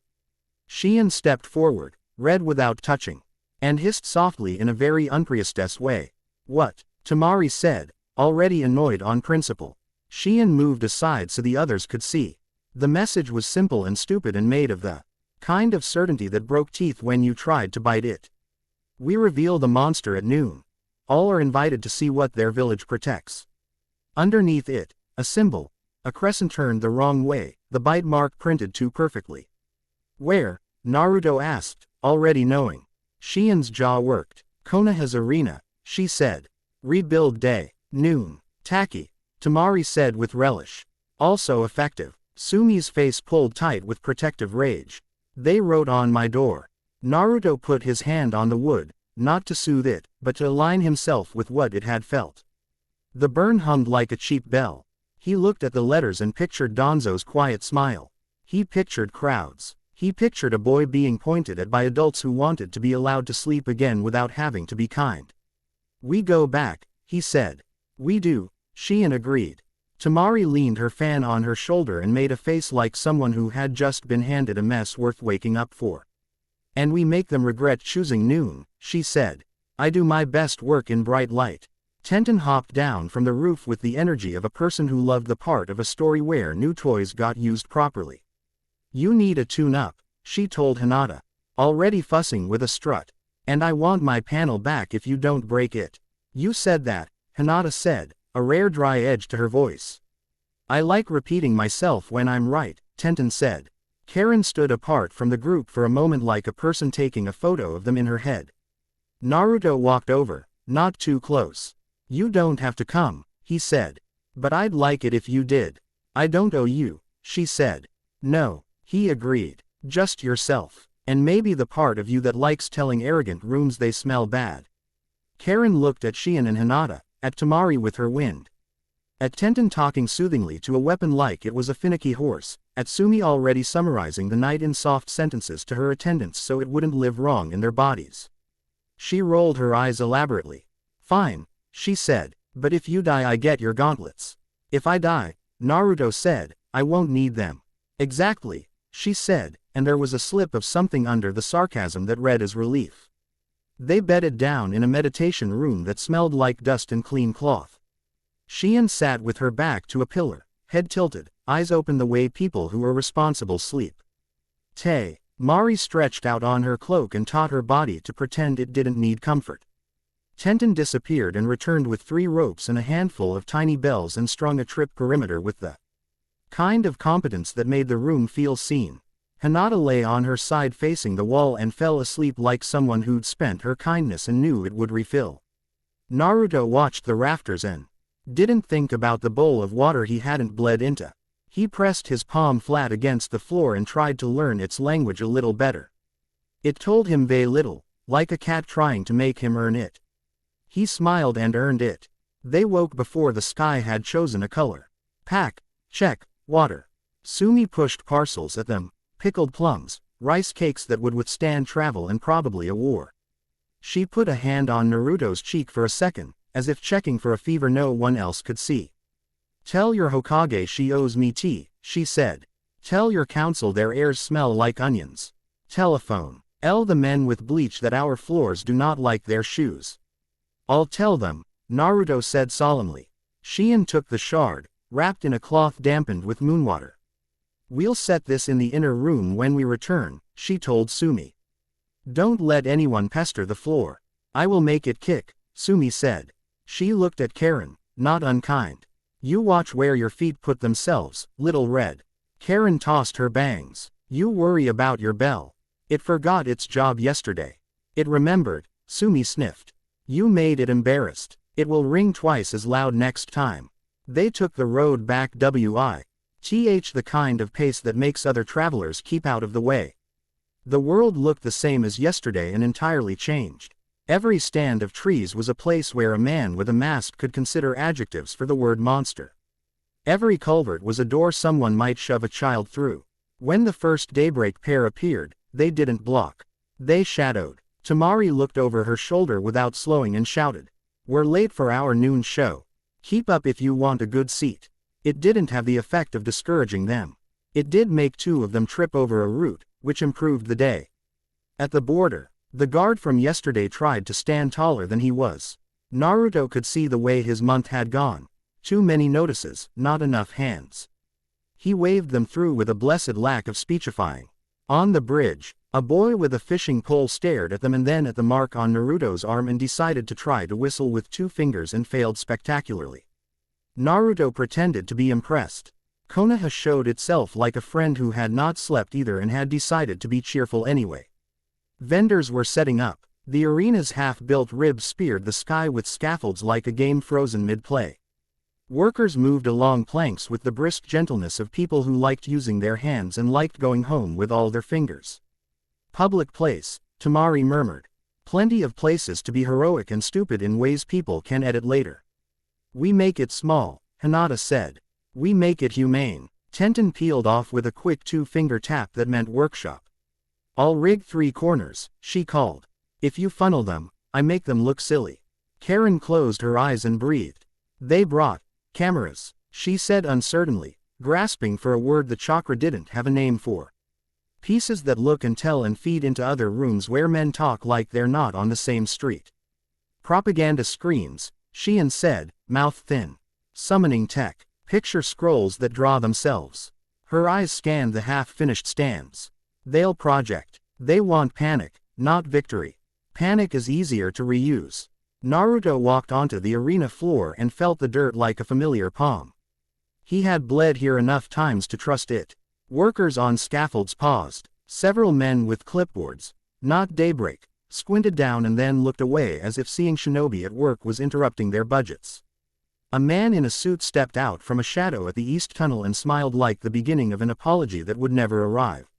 He wore no mask. He didn't have to. His face was made for rooms where masks were considered gauche. He was handsome in the way holstered weapons sometimes are. People trusted faces like that because the flaws were boring and therefore easy to ignore. Good morning, he said into a speaking tube that carried his voice up to the half-built stands and out to the plaza where a crowd had already gathered to watch construction and accidentally be constructed. Welcome to a demonstration of public interest. Naruto recognized him without memory. This was the voice that had been behind other men's voices, the small chuckle that arrived to say, Conned after cruel lines delivered smoothly. Daybreak, but with money and polish. We aren't interested, Tamari shouted up brightly. Try again tomorrow. The man smiled directly at her as if pleased. An adult had arrived to enrich his day with banter. You're very quick, he said, entirely ignoring the fact that she had already slid a wind into the corners of the staging area to make any thrown object curl back on itself. We're quicker when we prepare. Today we show the leaf something it needs to understand. Its pet godling is a hazard. We will show you this with kindness, evidence, and a modest selection of stunts. Naruto didn't look up at him. He looked at the crew loading a heavy crate onto a pulley. He looked at the three men in the far corner pretending to examine a set of bolts actually waiting to reveal a banner folded like a knife. He looked at a woman with a microphone scroll whose hands trembled, not from fear of him, but from the knowledge that if she didn't get this right, someone would take her job and give it to a louder person. He wanted to tell her she was allowed to walk away. He couldn't. People don't leave the rooms they can't imagine staying out of. Hinata touched his wrist, a breath of contact, and let go. He stepped forward and lifted his voice so it carried without a tube.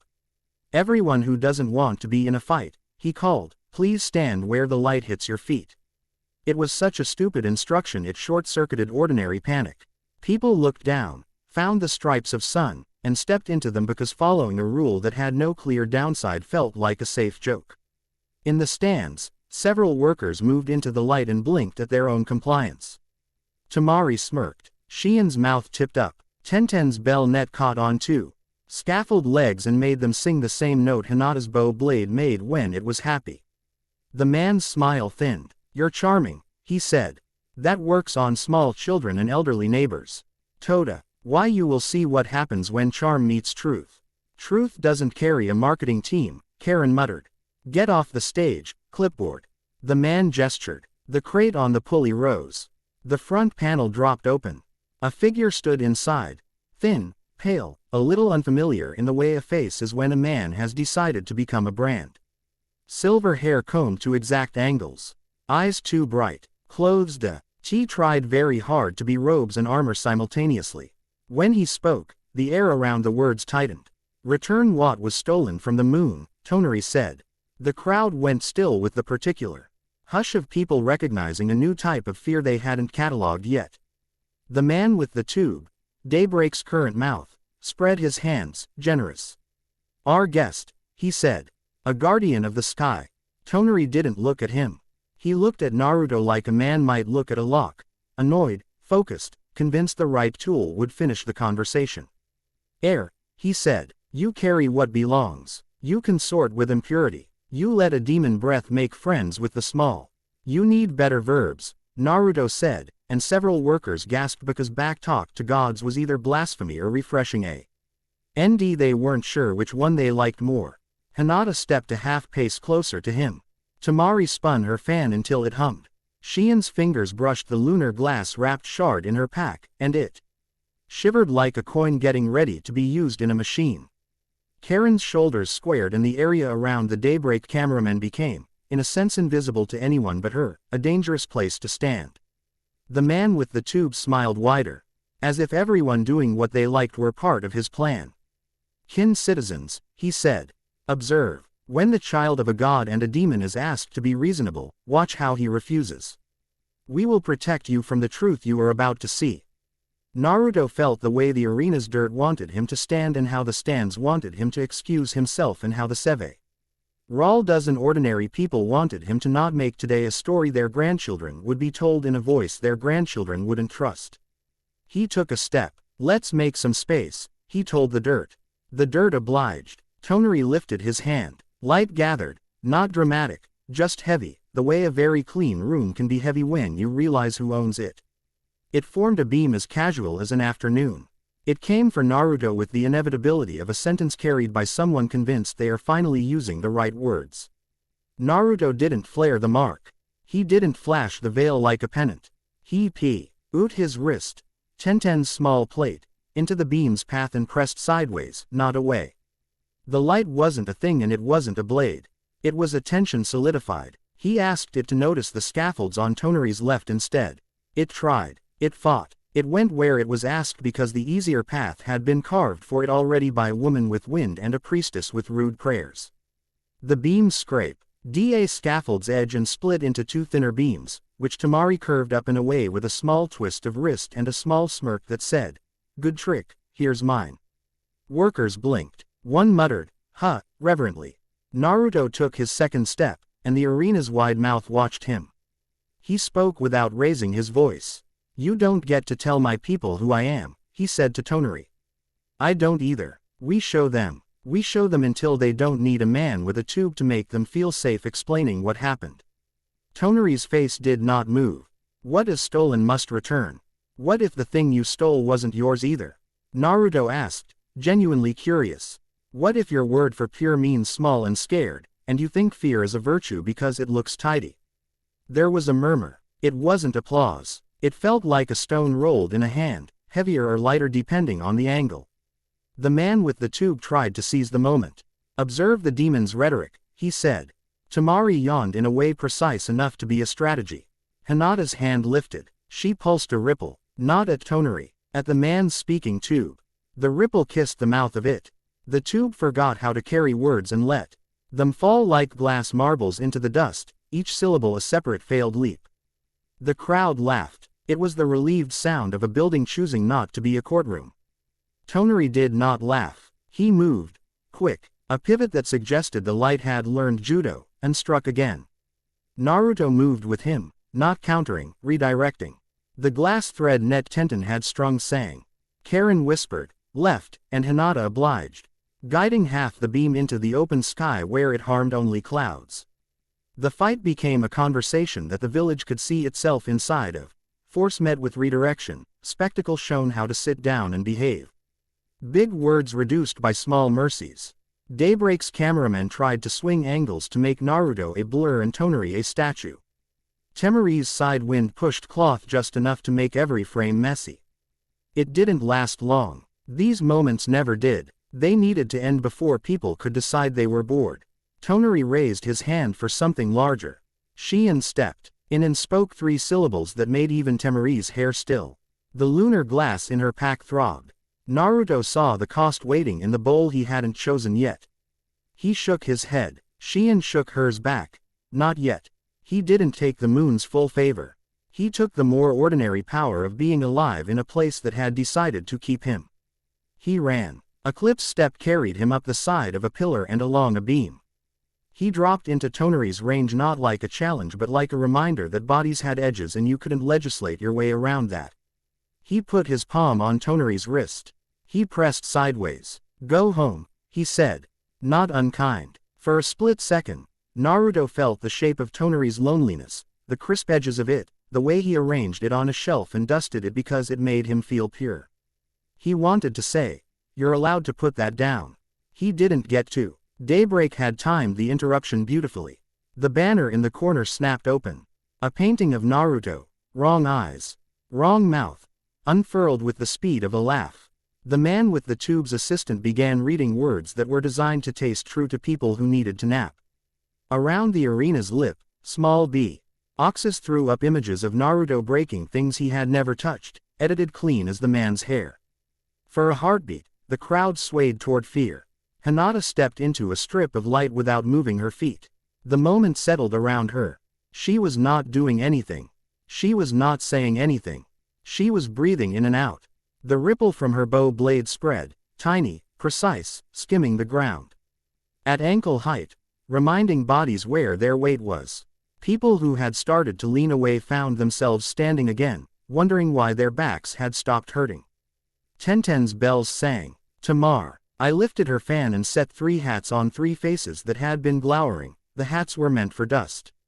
They made the glowers look like toddlers. The crowd laughed again. This time there was steel in it.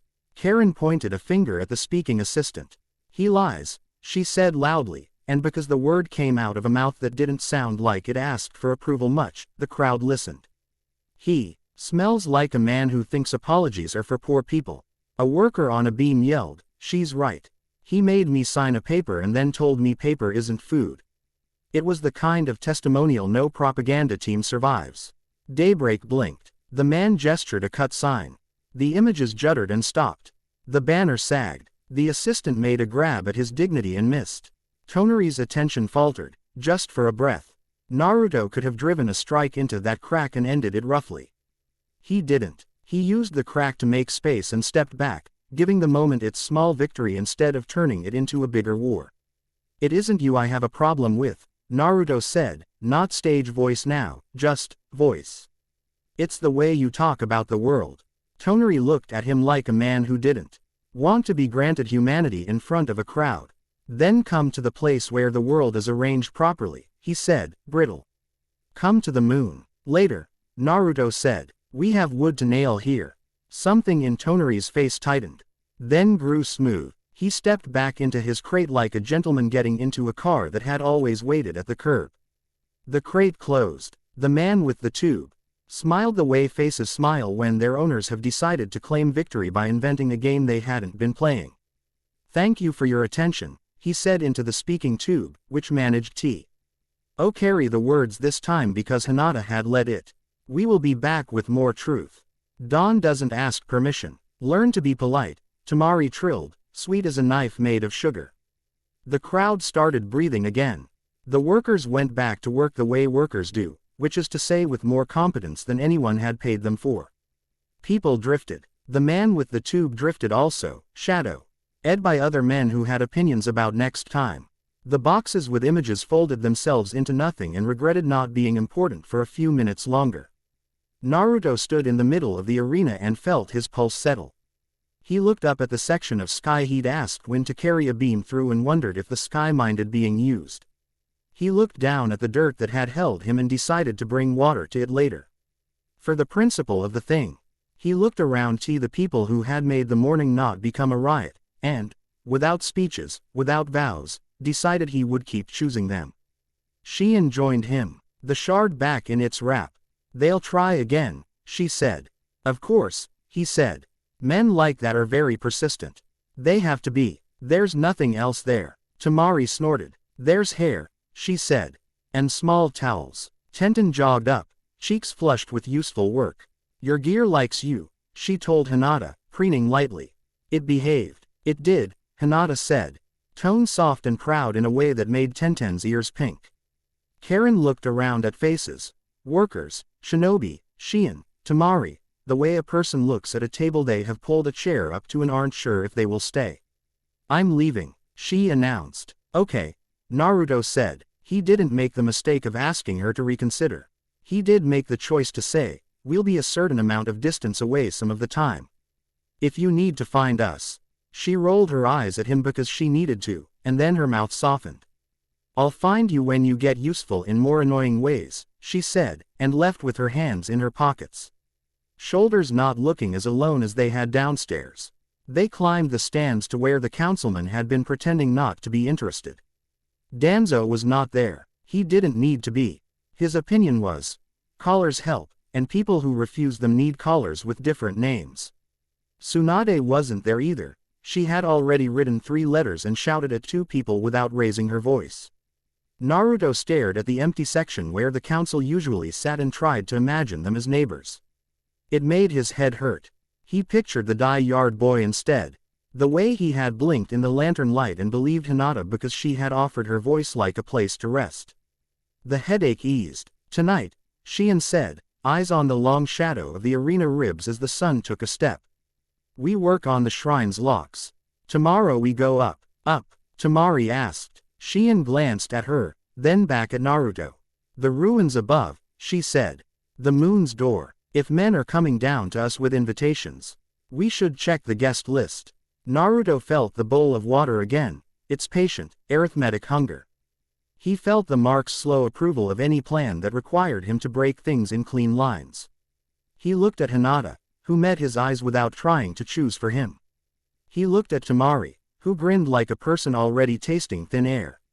He looked at Tenten, who was humming to a coil of thread as if asking it to surprise her in a way that wouldn't cut anyone. He looked at Shion, who never asked anyone to be brave and never expected anything else. "I'll decide the price," he said softly, to himself and to the moon.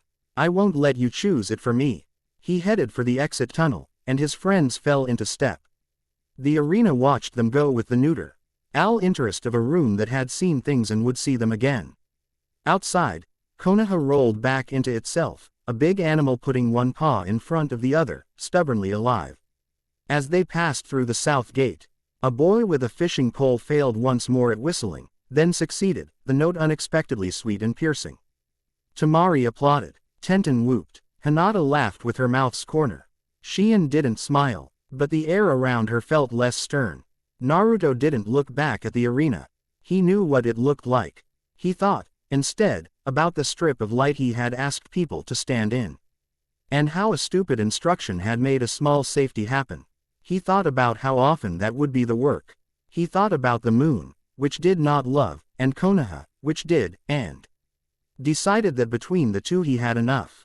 Chapter 2 End. Chapter 3. Knives at noon. Morning tasted like plaster dust and boiled tea. Konoha was awake early, fussing at the arena ribs with the brusque tenderness people used when repairing a place that had held too much shouting. Naruto stopped beside a stack of scaffolding planks and watched sunlight comb the sawdust into narrow lines. He could feel the village think, how beams should sit, how hands should move. Tidal sense wasn't a loud thing, it was a small, stubborn map under his skin. Hinata passed him a cloth and made a point of not wiping the smear on his cheek for him. Council in 5, she said. We'll be late if we go now. Let's be late, he said. It will annoy the right people. It will also keep them from rearranging the facts before you arrive, Shion said. Coming out from behind a column with the irritability of someone who had counted her hours of sleep and found them insufficient. And I brought a prop. She tapped the wrapped lunar glass shard in her pack. The shard answered with a vibration too modest for anyone else to notice. Tenten, trotting in with twine around her wrist like a bracelet, made a pleased noise. Your prop prefers stone floors. Tenten said. I checked. Twice. Everything good prefers stone, Shion said. Temari caught up, fan slung casually over her shoulder like a fence she planned to set down wherever she pleased. Fun fact. Your council is already fighting about seating, she announced. It's a sort of pre-war. I can make it louder if you want. Make it quieter, Naruto said. Louder is their brand. They went. The council hall smelled like lacquer and breath held too long. Cicadas buzzed as if they had been instructed to be impartial. Sun hit the table at an angle that made paper look important. Naruto counted faces without letting the counting show on his mouth. Some he knew, some he suspected he knew more than they thought. Danzo's chair was a fraction left of center, bandage white against shadow. Attention eating the room without needing teeth. Tsunade sat with her elbows on the table, fingers steepled as if they had gods to crush later. She glanced up and, for the length of a heartbeat, let it show in her eyes. Good, he's here. Then her face rearranged into the shape that made other people behave. Naruto, she said, voice steady as a doorstep. Report. He did, not with hero nonsense, with measured words and small hand motions that traced the lines of what they'd done and what they hadn't. Hinata added one detail at the end of a sentence that changed the sentence's spine. Shion spoke 5 words and with those words moved the shard like a piece on a board. We returned what was stolen. Temari didn't say anything. She looked amused. The amusement made several counselors rearrange their papers. Nobody liked being laughed at by a visitor who could knock your hat off with climate. Danzo's eye flickered exactly once when Naruto described redirecting Tonari's beam. So, he said, mild as heavy snow. You chose to escalate. We chose to prevent a demonstration from becoming a funeral, Naruto said. We did it publicly so the propaganda couldn't hide in the dark. Danzo made a small approving sound. A teacher pleased a child had chosen the right vocabulary. The village requires structure when dealing with existential threats, he said. Oversight, officers, protocols. You will present yourself to. No, Tsunade said. It wasn't loud. It didn't need to be. It was the kind of no that made rooms find their own chairs. Danzo didn't look at her. You would place us at the mercy of a young man's control over forces we do not fully understand. He's placed himself at our mercy every day he's lived here, Tsunade said, and that sentence made 3. Old men remember things they'd preferred not to remember. Shikaku rubbed his temple like he wished he had stayed in bed and made stew instead of coming to watch grown adults turn nouns into weapons.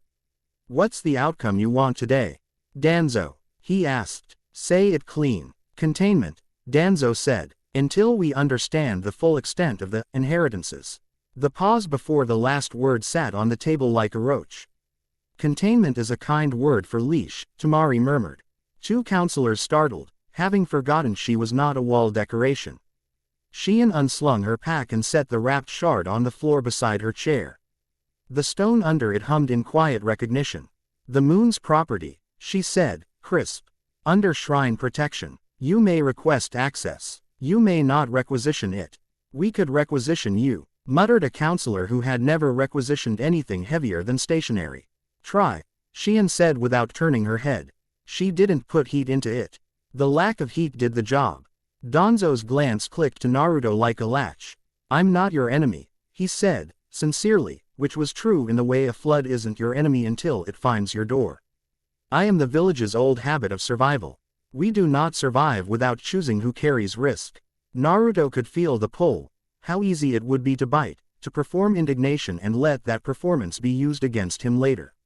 He set two fingers on the arm of his chair and counted breath in, breath out. I'm part of the village, he said.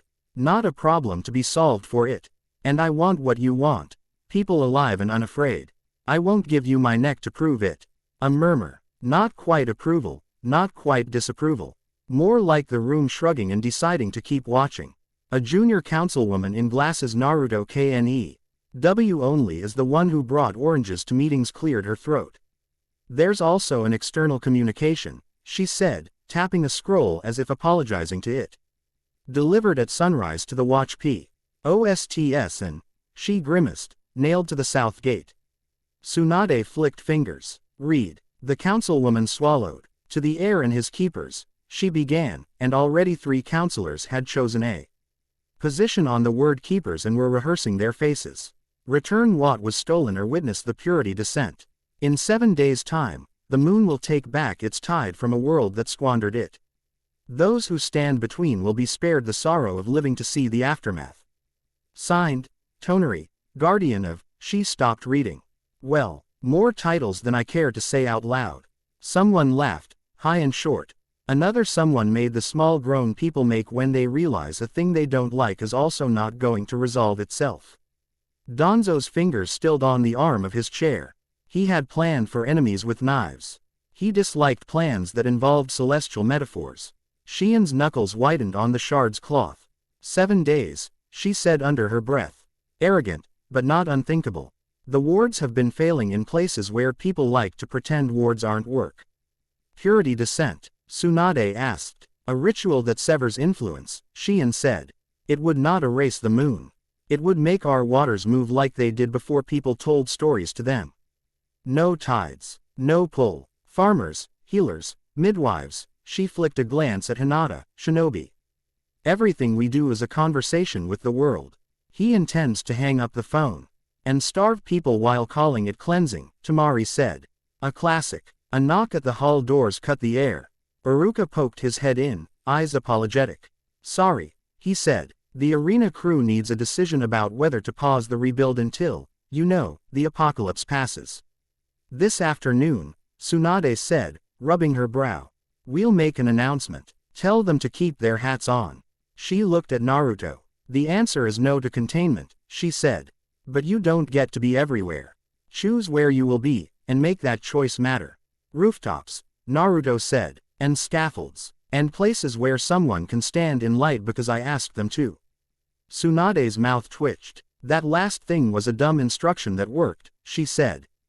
Do more dumb instructions that work. Danzo made a minute adjustment to his bandage as if tightening a knot in the room. You will regret refusing structure, he said. And when you do, remember I offered it. Naruto stood and bowed enough to count as bowing without pretending anything else. I'll regret many things, he said. I accept those in advance. They left before the next round of cleverness could begin. Hinata walked a half-step behind him until they were in the courtyard, then shifted up beside him and slipped him a bandage for his palm where the cut from the rooftop knife had reopened. He didn't look at her while he wrapped it. He didn't need to. You didn't shout, she said. I wanted to, he admitted. That's why it was good that you didn't, she said, and the praise didn't puff him. It landed like a weight in the right place on a shelf. By noon the arena was a living diagram of risk. Tenten vanished with a coil of thread and 3 bells. Sheehan moved the shard somewhere. The ground had been trained to remember promises. Tamari walked the outer edge of the stands and made Wind tuck itself into corners like well-trained dogs waiting for a signal. Karen arrived late, as if reluctant to be seen arriving at all. Sada, narrow, hair pulled back with string, ghosted up to Naruto and handed him a folded scrap. Your map, she said. Daybreak's positions. It will be wrong by the time you look at it. It's still useful. Thank you, he said. You say it like you mean it, she said, suspicious, then snorted and left herself a place to stand near an exit, a habit she would not abandon for any team. The first sign was the sound. Small words that didn't belong to any animal Konoha claimed as neighbor. Paper constructs, talismans latched to lightweight frames, lifted from beneath benches and from tunnel mouths like a flock of well-trained pigeons.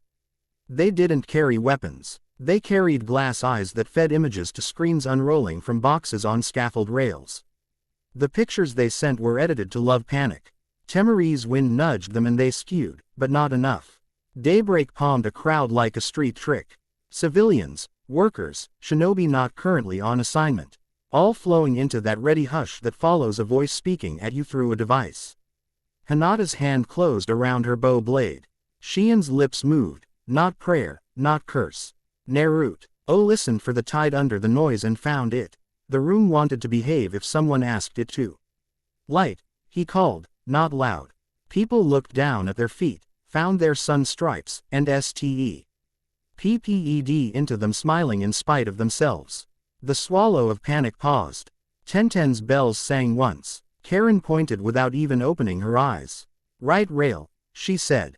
3 men. 1 lie. Naruto saw them.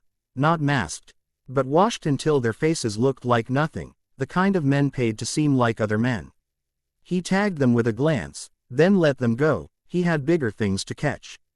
Dan's. O's people arrived for order, gray cloaks, impeccable boots, orders folded in their sleeves like secret spices.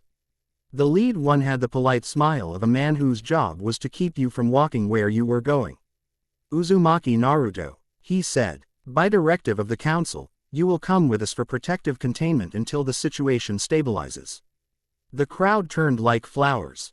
The man had said the right sequence of words. They felt official. They tasted safe. Even when you knew better, those tastes were hard to spit out. Naruto kept his weight evenly distributed because standing like not going to fight is not the same as not being ready to fight.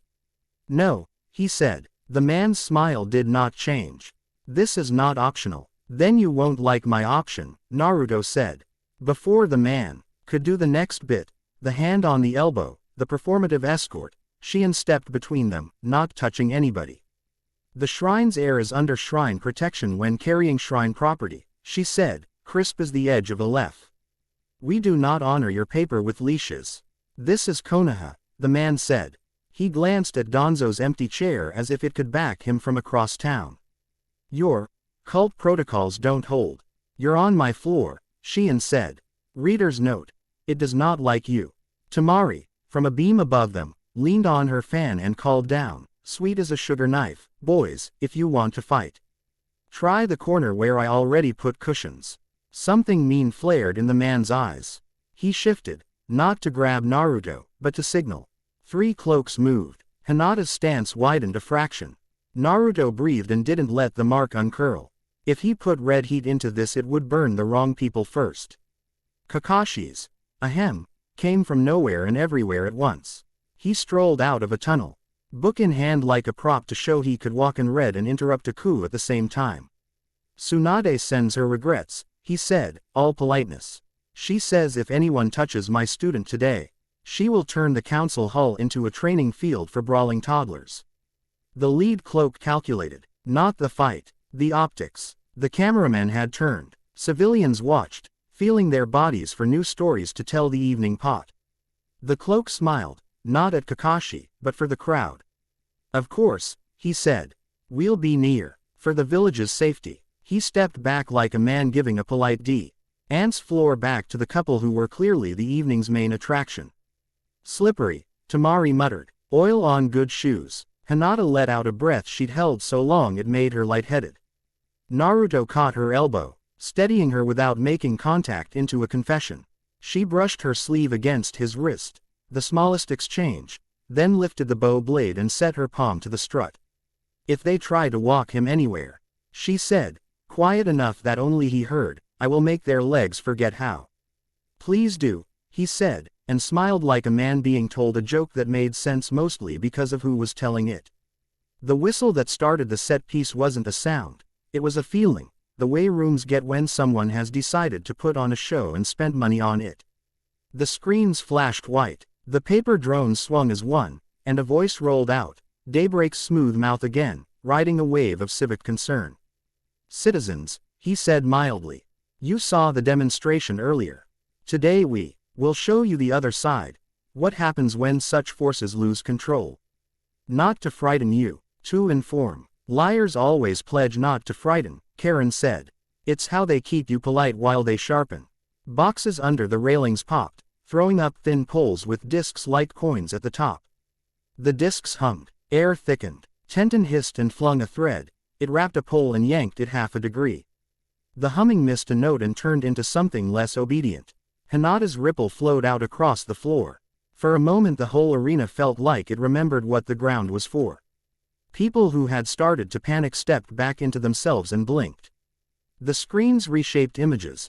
A village in flames, not this one, a child crying, from a play 10 years ago, Naruto's face slotted into wrong places. The edits were good. The wind made them a little worse, which helped. Shouts at the south staircase. A group of men in vests, contractors, not shinobi, had turned and were being used as a moving wall by 3 daybreak heavies, pushing toward a platform labeled in careful chalk conduit. Naruto felt the plan.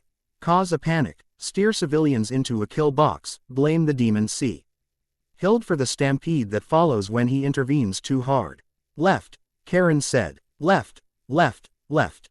Her eyes snapped wide. Below, she pointed at the exact second a slab door in the arena floor cracked open.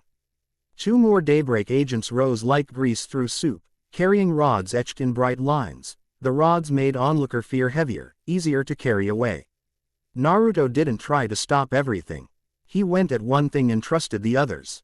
He moved. Eclipse's step wasn't flashy. It didn't impress bystanders. It carried him to where a worker's foot was about to slip and made the plank under it hold.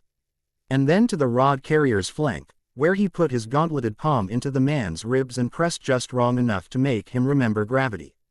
The rod fell. Temari's wind scooped it into a corner and made a bench sit on it like an ant saving a seat. At the staircase, Hinata stood without moving much at all and turned a press of bodies into a sequence of choices. Here, not there. She used the bow blade sparingly, a breath at a time, turning what would have been force into reminder. People settled. The panic loop didn't close. Shein took 3 steps, whispered, and a line D. Ron in air between 2 posts turned into a request made of stone. 2 men trying to cross it forgot why they had wanted to. Tenten's bell thread snapped around a leg, not tripping the leg, just asking it to reconsider. The man reconsidered. The thread hummed. On a high catwalk, Sada did something small and brave. She reached out and pinched a wire she knew shouldn't be there. It snapped. A screen died. Daybreak felt her like a tug on a fish line and snapped back. A heavy went for the ladder, angry. Sada shoved the ladder away from the wall with her heel.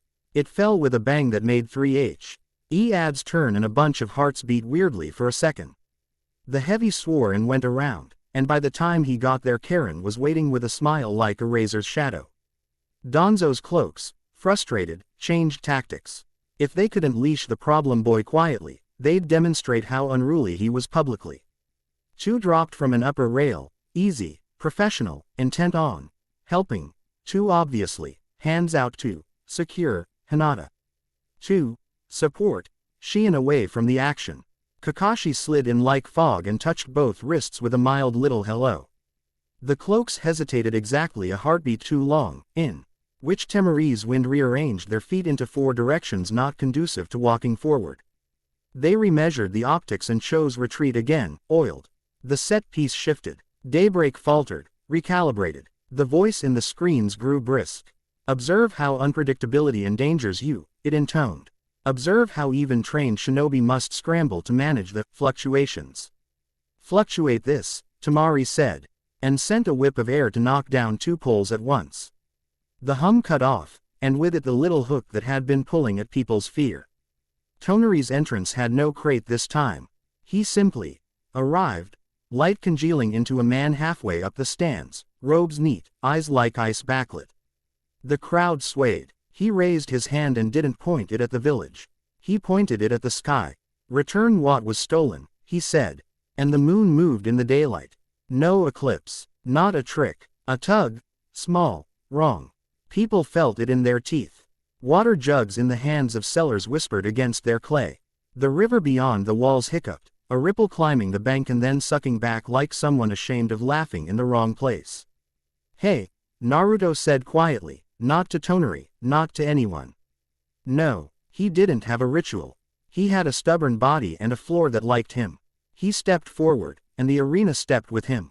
The wrong tug thinned. Toneri's eyes flicked, the smallest acknowledgement.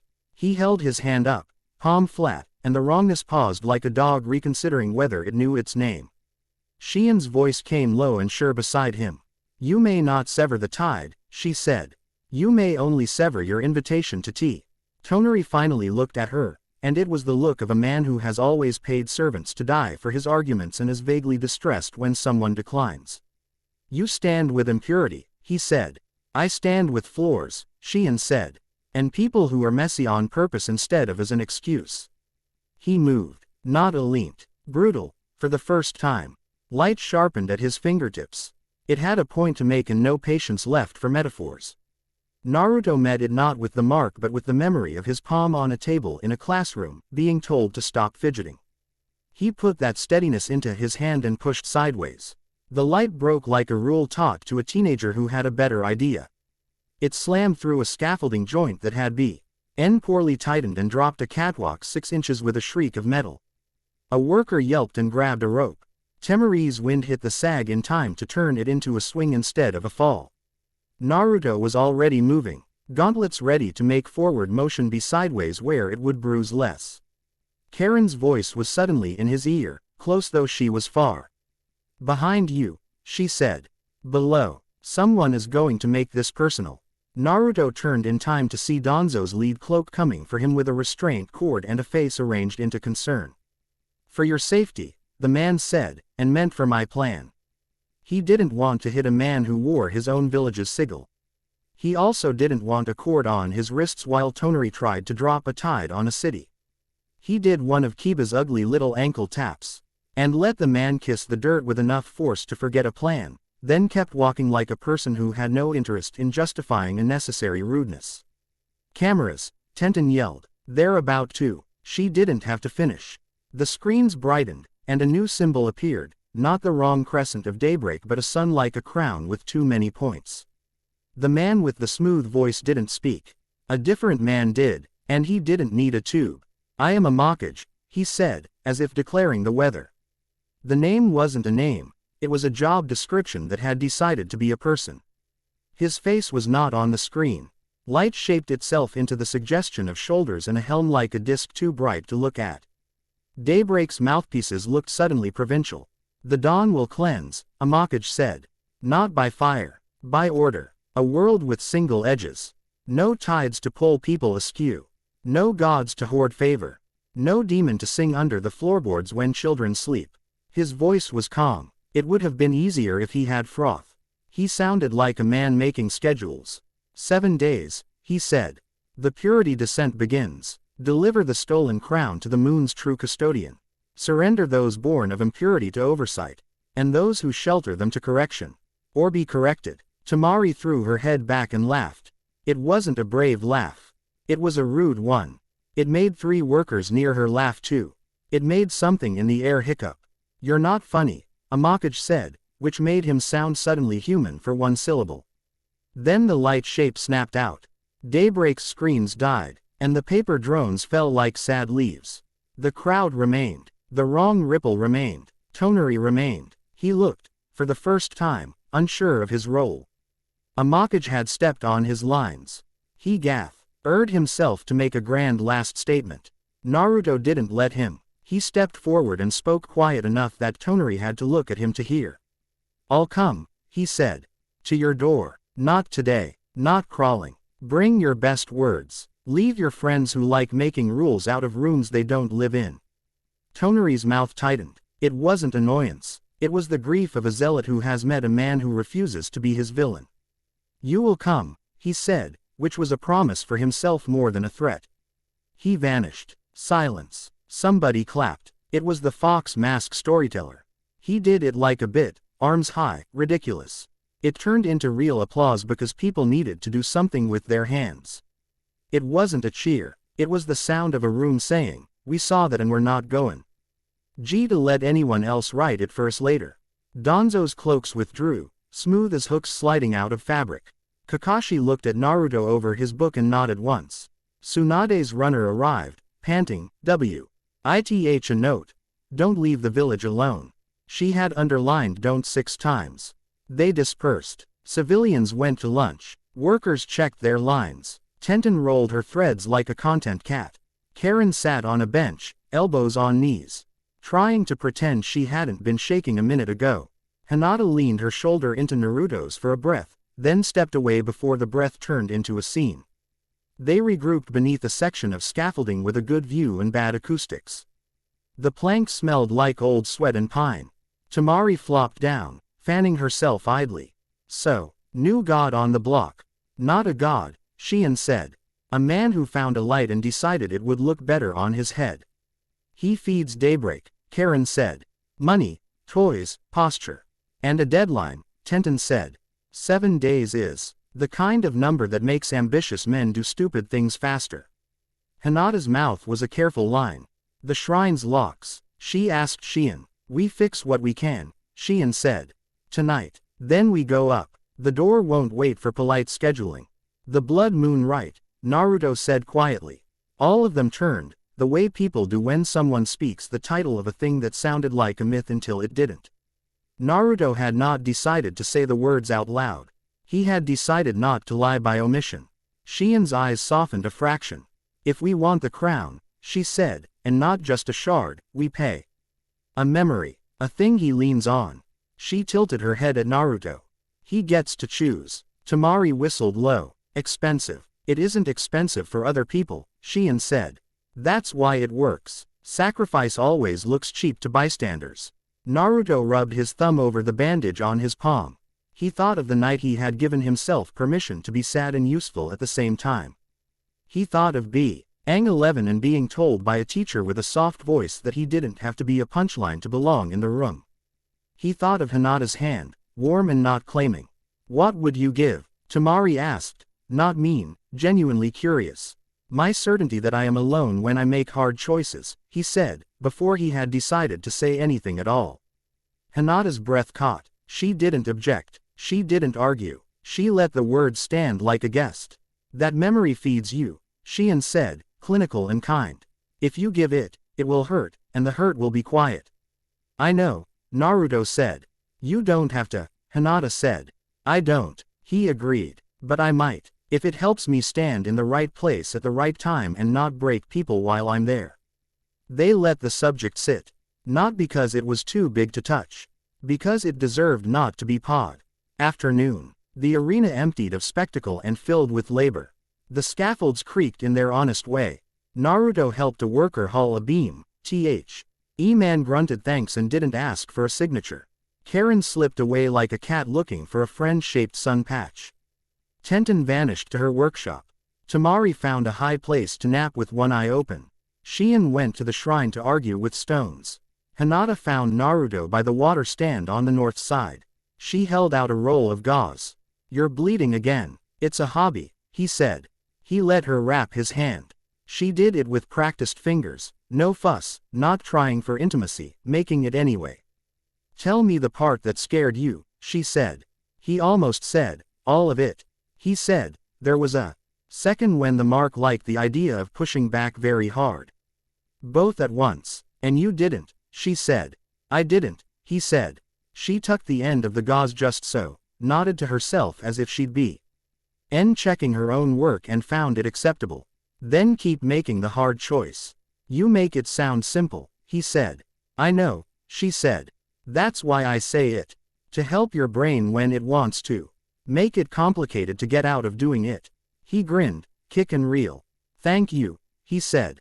The words had the weight they needed. A bell somewhere in the administrative district rang twice, an ordinary signal meaning meeting in the late afternoon, bring your own chair. Naruto looked toward the hall and then deliberately away. We won't win there, he said. Not today. No, Hinata said, but they'll know we can count. They walked away from the arena together and did not look back. Sada slid out of a shadow and fell in beside them with the shamelessness of a person who had decided she would be inconvenient by the end of the day and wanted a head start. They will try again, she said. They will, Naruto agreed. So will we, she said, testing how he tasted in her mouth. Naruto didn't answer. He didn't need to. The answer was in the way he matched his pace to Hinata's and kept his hands empty. Twilight brought an ordinary dinner. Noodles with too much pepper, a boiled egg, the stand owner's old dog asleep under Naruto's stool. Shinobi passed like weather systems. Civilians dragged feet in the nice way tired people do. The moon climbed, indifferent, patient. When Naruto finished, he walked the long way to the shrine. The path up was steeper here. The trees were the sort that looked as if they had been planted by people who wanted to make the word grove mean something again. Shion waited under the gate, hair loose. Looking like the building had made her take a breath before letting her speak. We can do it tonight, she said. If you want. He looked at the bowl on the floor inside. The one that smelled like iron and rosemary and arithmetic. He looked at his wrapped hand. He looked at the curve of the door, which had been made by someone who loved circles more than angles. Tonight, he said. Shion nodded. Not solemn, not excited. Just present. Then wash your hands, she said. And tell the floor something true. He stepped inside. The stone felt like waking a friend. He washed his hands in water that had sat long enough to remember what it was for. He put his palm on the ring at the center and spoke without performance. I want to be a neighbor first, he said. You can keep the parts of me that think being a king would make this easier. The floor accepted the joke. The bowl took it seriously. The air tasted like a solved problem and an unanswered question both. Above them, the moon didn't bend, it listened. Chapter 3 End. Chapter 4. Blood Moon Covenant. The shrine did not care for ceremony. It cared for precision. Sumi lowered the lamps one by one until the room held a soft dusk that could be argued with, and then even the arguing went quiet. Outside, crickets rehearsed old songs. The floor waited like a friend who had listened long enough to know when not to talk. Shion set the bowl in the dark ring at the center.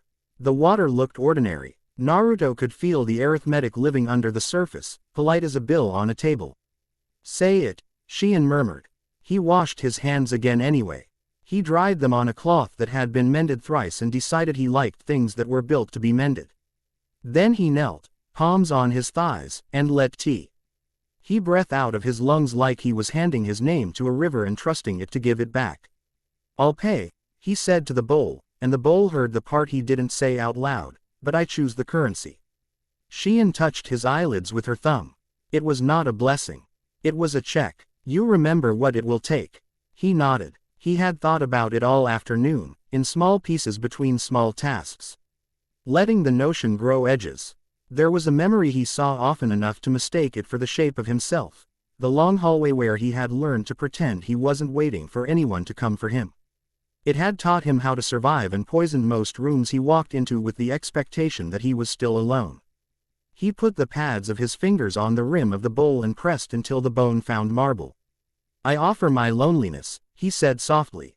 Not the fact of it. The grip, the habit that tells me I am the only one awake when it matters. The room accepted the sentence. The way a body accepts a pill, not joyfully, just efficiently.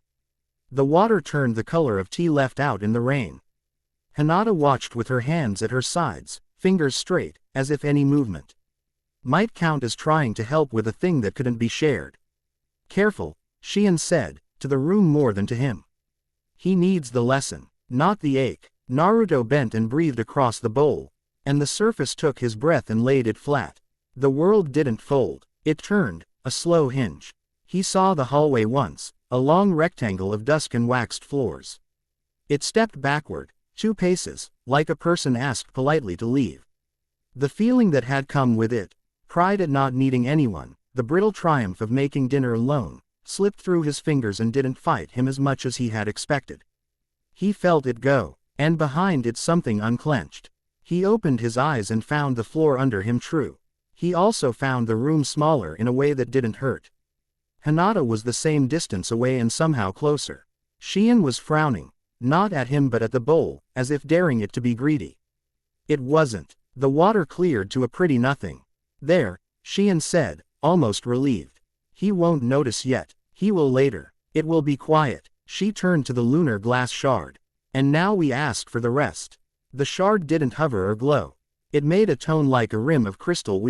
Hinata set 2 fingers on it and pushed her breath into it gently. The note settled in the stones of the room and in the bones of Naruto's hands. Temari leaned in the doorway, hair tied up in a knot. That said, I am not in this ritual, but I am also absolutely in this ritual. Tenten sat cross-legged with a coil of thread in her lap, staring at the light on the shard like it owed her an idea. Karen was a shadow at the edge of the room, eyes half closed, tasting the flow. Say it, Shion told the shard. Make the door. It did not speak words this time. It drew a circle, smoke thin, then widened it until it fit the ring in the floor. The circle sank with the quiet decisiveness of a coin sliding into a well. Stone softened. Space changed. The room made room for a staircase that hadn't existed a breath before. Sumi harumphed. Nobody asks the broom, she muttered, then reached for a lantern and handed it to Naruto. You'll need this. Floors are floors. Doors are liars. Naruto took the lantern, because when old women who have outlived 5 head attendants hand you something, you accept both object and worldview. He looked at Hinata. He didn't need to say stay behind me or don't leave. She was already standing in the place that made sense if the worst happened. Temari hefted her fan and wiggled a wrist. Road trip. Tenten tucked the lunar glass panel into Hinata's bow blade with a small pat and slung a tool roll across her back. If we die, I get to come back and scold you, she told the room. Karen cracked her knuckles. Fine, she said to nobody in particular. I'll go. And then, to Naruto, if I get bored, I'm leaving you in a hole. Shion smiled very faintly. The root won't let you, she said. It's a staircase. Stairs like commitment. They descended. The air learned to be thinner with every turn. Not less air, less weight. Lamp flame went tall and still on the 3rd landing and then broke into 3 small flames on the 4th, as if the lantern had decided to stop pretending and simply be sensible. The stair smoothed underfoot like river rock. Writing appeared in the stone, not carved but condensed out of old breath. Naruto didn't try to read it. The meaning was not in the letters. The meaning lived in the way his feet wanted to place themselves on certain steps, not others. At the end of the stair waited a room that could be called a room only because a person had to call it something. Gravity got parts of its job. Sounds settled later than they should. Cold light hung in sheets from the ceiling like thin fabric in a draftless place. There were thresholds everywhere, a sill a thumb high. A change in stone color as narrow as a handspan, and when Naruto breathed he could feel which ones would welcome a foot and which ones would make fun of it. Ruins above, Shion said quietly. Feels like a place, Temari said. But not for us. It's for us when we are the right shape, Shion said. Behave. They crossed in careful, taut steps. Hinata moved. With her Byakugan half hooded out of courtesy, seeing edges without intruding. Tenten whispered small words to small mechanisms as if they were children refusing to put their shoes on. Karen walked. Like every threshold had to be convinced she wasn't a test. Temari floated as the only word. She respected the lines and then disrespected them in elegant ways when disrespect served the room's dignity. Naruto breathed, and the veil came as naturally as skin. Eclipse step here wasn't about speed. It was about gentleness. He folded himself into the spaces the room offered and anticipated his body's place by listening instead of reaching. He didn't feel lonely. He noticed that, like noticing a missing tooth with his tongue. There was the echo of the habit. It didn't drive. They reached a stop. It wasn't a door so much as a change in the tone of boulder. The stone hummed the way a throat hums when a person says, well. The lantern went quiet. The shard in Shien's pack warmed like a memory held in a pocket and found again. Knock, Tamari suggested. Please, Shien corrected. Naruto put his palm to the stone. It was cool, then not.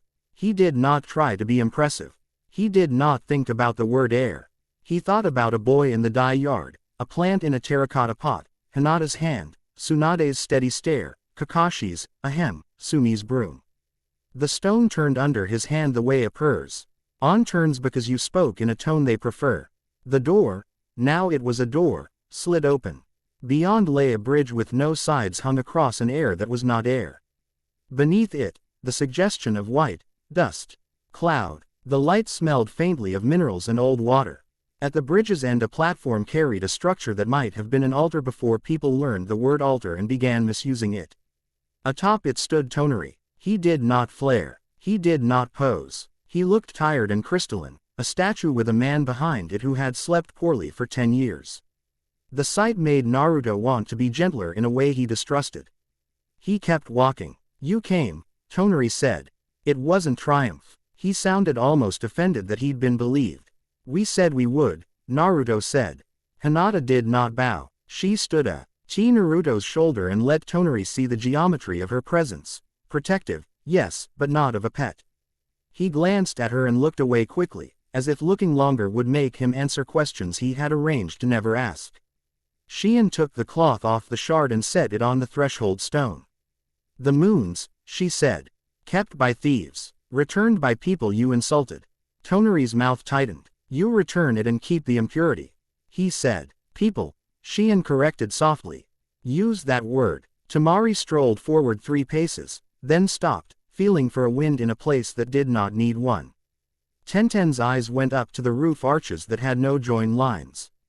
Karen frowned toward the far edge where the white became a hint of dark, like a mouth that chose not to speak.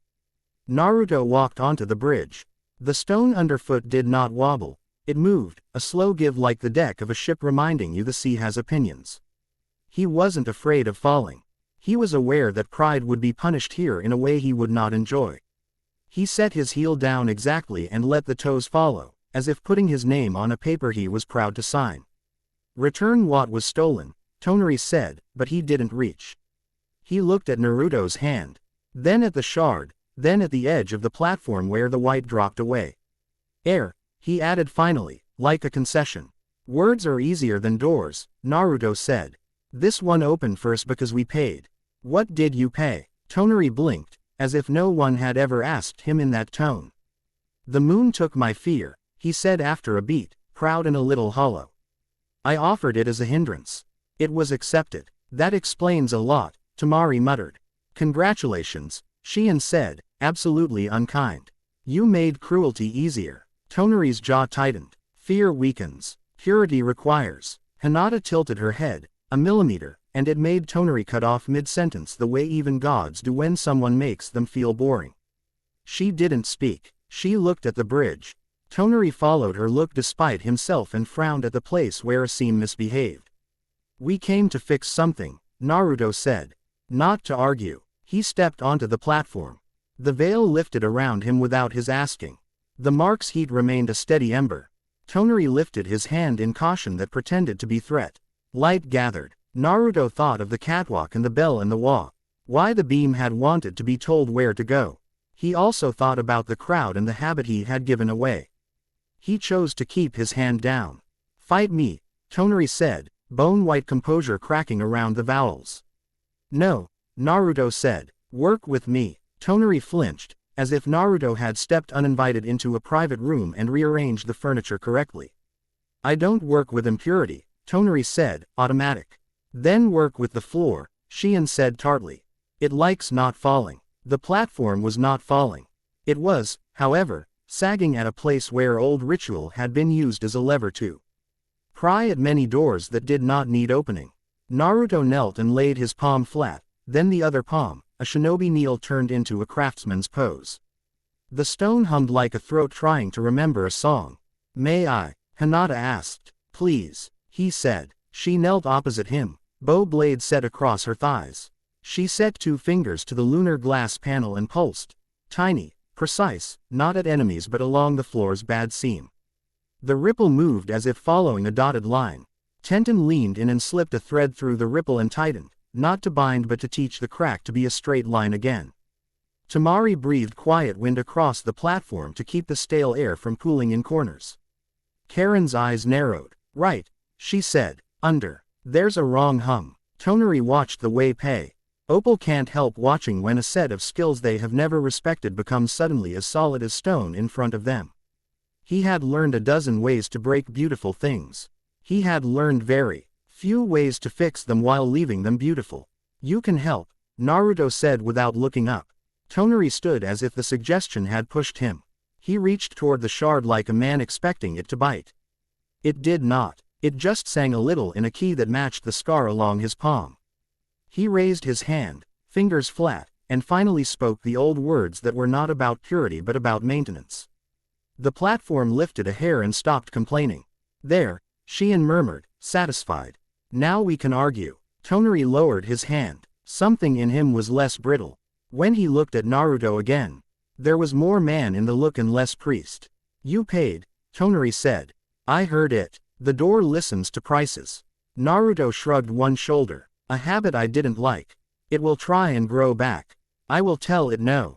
Tonari's hand curled as if wrapping around a memory and then forgetting it on purpose. I do not miss fear, he said. The tone almost dared them to pity him. They did not. The floor shivered. Temari's fan slid into her hand without thought. The knot air below swirled and exposed knot white. For a moment it was sound, a long low note that collapsed into a barely there thrum. The platform's edge darkened, as if it had been dipped in ink that refused to stain. Karen drew in a breath through her teeth. Something is breathing under this, she said. Not a beast. She looked at Naruto. A family problem. He had felt it twice now. In the arena when the moon had tugged wrong, and before that, on the monument when the door behind the mountain had hummed a name he had not learned. The hum came again, not loud. So steady it was almost kind. The Demon King did not arrive. He did not have to. A pressure rose from the dark like a question. Tonari staggered a quarter inch. Shion set her shoulder against a pillar and did not blink. Claim both thrones, said the knot voice. It spoke in the way stone speaks to builders when a wall will not carry and you think it will. Or lose both. Tamari raised her fan, eyes rolling toward the ceiling, as if heavens were personally trying her patience. I vote third option, she said lightly. He's good at those. Tonari looked stricken in an interesting way. The king, he breathed. He should not be. He isn't, Shion said. He is sealed where language doesn't make sense. He is allowed this. To talk when it ruins a perfectly quiet evening. Father, Naruto said softly. And if the others heard the word they were polite enough to pretend they hadn't. The knot voice really didn't care for titles. It shook once, dislodging the dust of theology, and then went quiet. The darkness did not grow teeth. That felt worse than if it had. Swear nothing to the voice, Shion said without looking at Naruto. It is very old. It will try to borrow your mouth. Naruto thought of the bowl and the way a habit had stepped back when asked. He thought of the mark, which had hummed contentment when it was allowed to be useful and had sulked when it was asked to wait. He did not swear. He said, to the dark, the same thing he had said to the moon earlier. I'll decide. The platform approved by not shuddering again. The white under the bridge arranged itself into fog and then into a floor so comfortable your feet would forget it was there if you let them. Tenten peered over the edge with professional envy. If I could bottle this, my whole job would be illegal. If you could bottle this, Shion said, we would have to invent new sins. Tonari swallowed hard, ritual composure back in place but not welded on. We will not be allies, he said to Naruto. Rush of pride just audible. But we will not be enemies now. That's the most useful thing you've said, Tamari said cheerfully. There's still the part where you think you get to make the world small and call it clean. Naruto added. He stood, flexed his hands, let the lantern go dark and then light again. The mood in the room changed.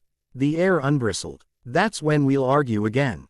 Loudly. Toneri looked around, taking in the team without understanding that was what he was doing. He saw the way Hinata waited without waiting for permission, the way Shion scolded a room by cleaning it. The way Tamari made Win sit, the way Tenten sang to Thread until it remembered how to help, the way Karen watched our edges like a cat who likes you but will still leave a scratch if you try to make it perform. He saw something his life hadn't given him, people who weren't his. He looked down. "I will repair the warding stones," he said formally. "You do the same below, in the places where your floors are tired." "Deal," Naruto said. Toneri stepped back. The light around him shifted like a coat being turned right side out. He looked younger for a breath and then older in the W. People look older when they remember the names of those who fed them when they were starving. He whispered a word to the shard, and the returning tone sounded less proprietary. "That voice," he said then, low and almost mortal. "It will try to make you feel like the only man in the room. Do not let it." Naruto almost said, "I gave that up." He didn't. The ritual wasn't a trophy to show off. It was a weight he would test later. In private, when there weren't people waiting to see if he would wobble. They left the way they had come. The bridge held. The thresholds did their small jobs without offense. The stairs felt steeper only because their legs had remembered what thin air felt like and were now judging the earth for being greedy. At the top, Sumi's broom had moved closer to the circle without admitting it. She squinted at their faces, nodded once, and turned to Shion. "I told the bell it would have to ring with its back straight," she said. "If it complains, tell it I said to complain louder." Shion's mouth almost smiled. "It will listen to you. It does not know how not to." Karen left first. She had that look that cats get when the room has grown too warm and they must go in search of different light. Tenten made for her workshop without breaking pace, muttering into the coil about a stitch that was also a knot and also a prayer. Tamari lingered just long enough to make Naruto saw her point 2 fingers at her eyes and then at him. "I'm watching the way you decide to carry this." He nodded. She smirked and sauntered off to find trouble. Only Hinata and Shion stayed him at the ring when the floor solidified again. "How do you feel?" Hinata asked. He reached for the habit and found less of it. Not nothing. Less. In its place, a hollow that wasn't hollow. A CE that could be filled with whatever he decided to put there. "Quieter," he said. He didn't try to make it sound braver. He didn't need to. "It will come back when you are tired," Shion said. "Not as proof that the ritual failed. As proof that you are a person." He nodded and only then realized his eyes were wet. Hinata didn't touch him. She stood in a way that made it clear she would if he changed his mind later. He exhaled and let the breath take the water with it. Sumi made a noise in the doorway and shoved a cup at him. It smelled like barley and burnt sugar. "Drink," she ordered. "Heroes get shakes if they forget to eat after being dramatic." He drank and felt the sugar hit his blood with the common-sense affection of a scolding grandmother. The room's angles softened in approval. The bowl on the ring was an ordinary bowl again. The shard hummed like a tool cleaned and put away properly. "Tonight," Shion said, "I will repair the shrine's locks. Tomorrow we teach 3 monks how to not be stupid at doors. Then we go below." "Below?" Hinata asked. Shion nodded, brows finding their stern place. "The door under the mountain. The king's hum. It will either become less polite or go quiet. Polite is worse." Naruto finished the drink and wiped his mouth with the back of his wrapped hand. The bandage had a new stain. It wasn't blood. It was soot from a lantern he'd set down and picked up without noticing. He smiled. "Then below. But first, council." Shion guessed. "Grim people," Naruto said. "Small ones. The dye-yard boy. A plant." Hinata's mouth moved. "I'll walk with you." They stepped into a night that had remembered how to be simple on purpose. The moon was a thin coin above the roofs. Naruto felt it without the weight of a voice behind it. He didn't love it. It didn't love him. They had a working agreement now, which felt like a better thing to carry. They cut through the market's back court where the eel seller flirted with the rice lady like being old had saved him from embarrassment, and the rice lady kept letting him think so. Naruto bought 2 skewers and handed one to Hinata without looking at her. She took it without ceremony. The salt made his mouth remember he was a body. They found the yard boy asleep under a paper lantern painted with orange carp. His mother bowed a little too low and then straightened with the kind of pride that makes apologies unnecessary. Naruto ruffled the boy's hair and didn't say anything because the boy wasn't awake to hear it. Hinata left a packet of red bean buns on the step. They didn't wait to be thanked. Back in his apartment, the plant had produced a new leaf out of spite. He touched it gently. "Welcome," he told it. "We are remodeling the idea of us." He slept without dreams. He woke before dawn and did not feel the old ache that used to drag him back under the covers to bargain for 5 more minutes of what he had mistaken for safety. He stood, stretched, and when his chest decided to make room for a small worry, the kind that usually grew fangs, he let it sit on the windowsill. It didn't try to turn into a speech. At the arena the morning after, the rebuild had a rhythm: plank, nail, level, laugh, repeat. He stole work for a while and nobody argued. Tamari waved lazily from the high scaffolds. Tenten arrived with a spool of thread like a prayer wheel and gave it to a child who pulled at Acro's SA section of rail and announced gravely that he was now a foreman. Karen reappeared near a tea stand, accepted a cup, and pretended she didn't notice when the tea seller knocked a coin off her own saucer so Karen could find it first. Hinata handed out small tasks like blessings. The sky began the slow work of becoming blue. Naruto felt the tug in water barrels and didn't mind. He thought about the 7 days. He thought about the voice with the sun helm. He thought about the door under the mountain humming like a throat clearing in a room full of polite people. Shion found him beside a stack of scaffolding planks. "We go below tonight," she said. "Temari's already complaining about dust.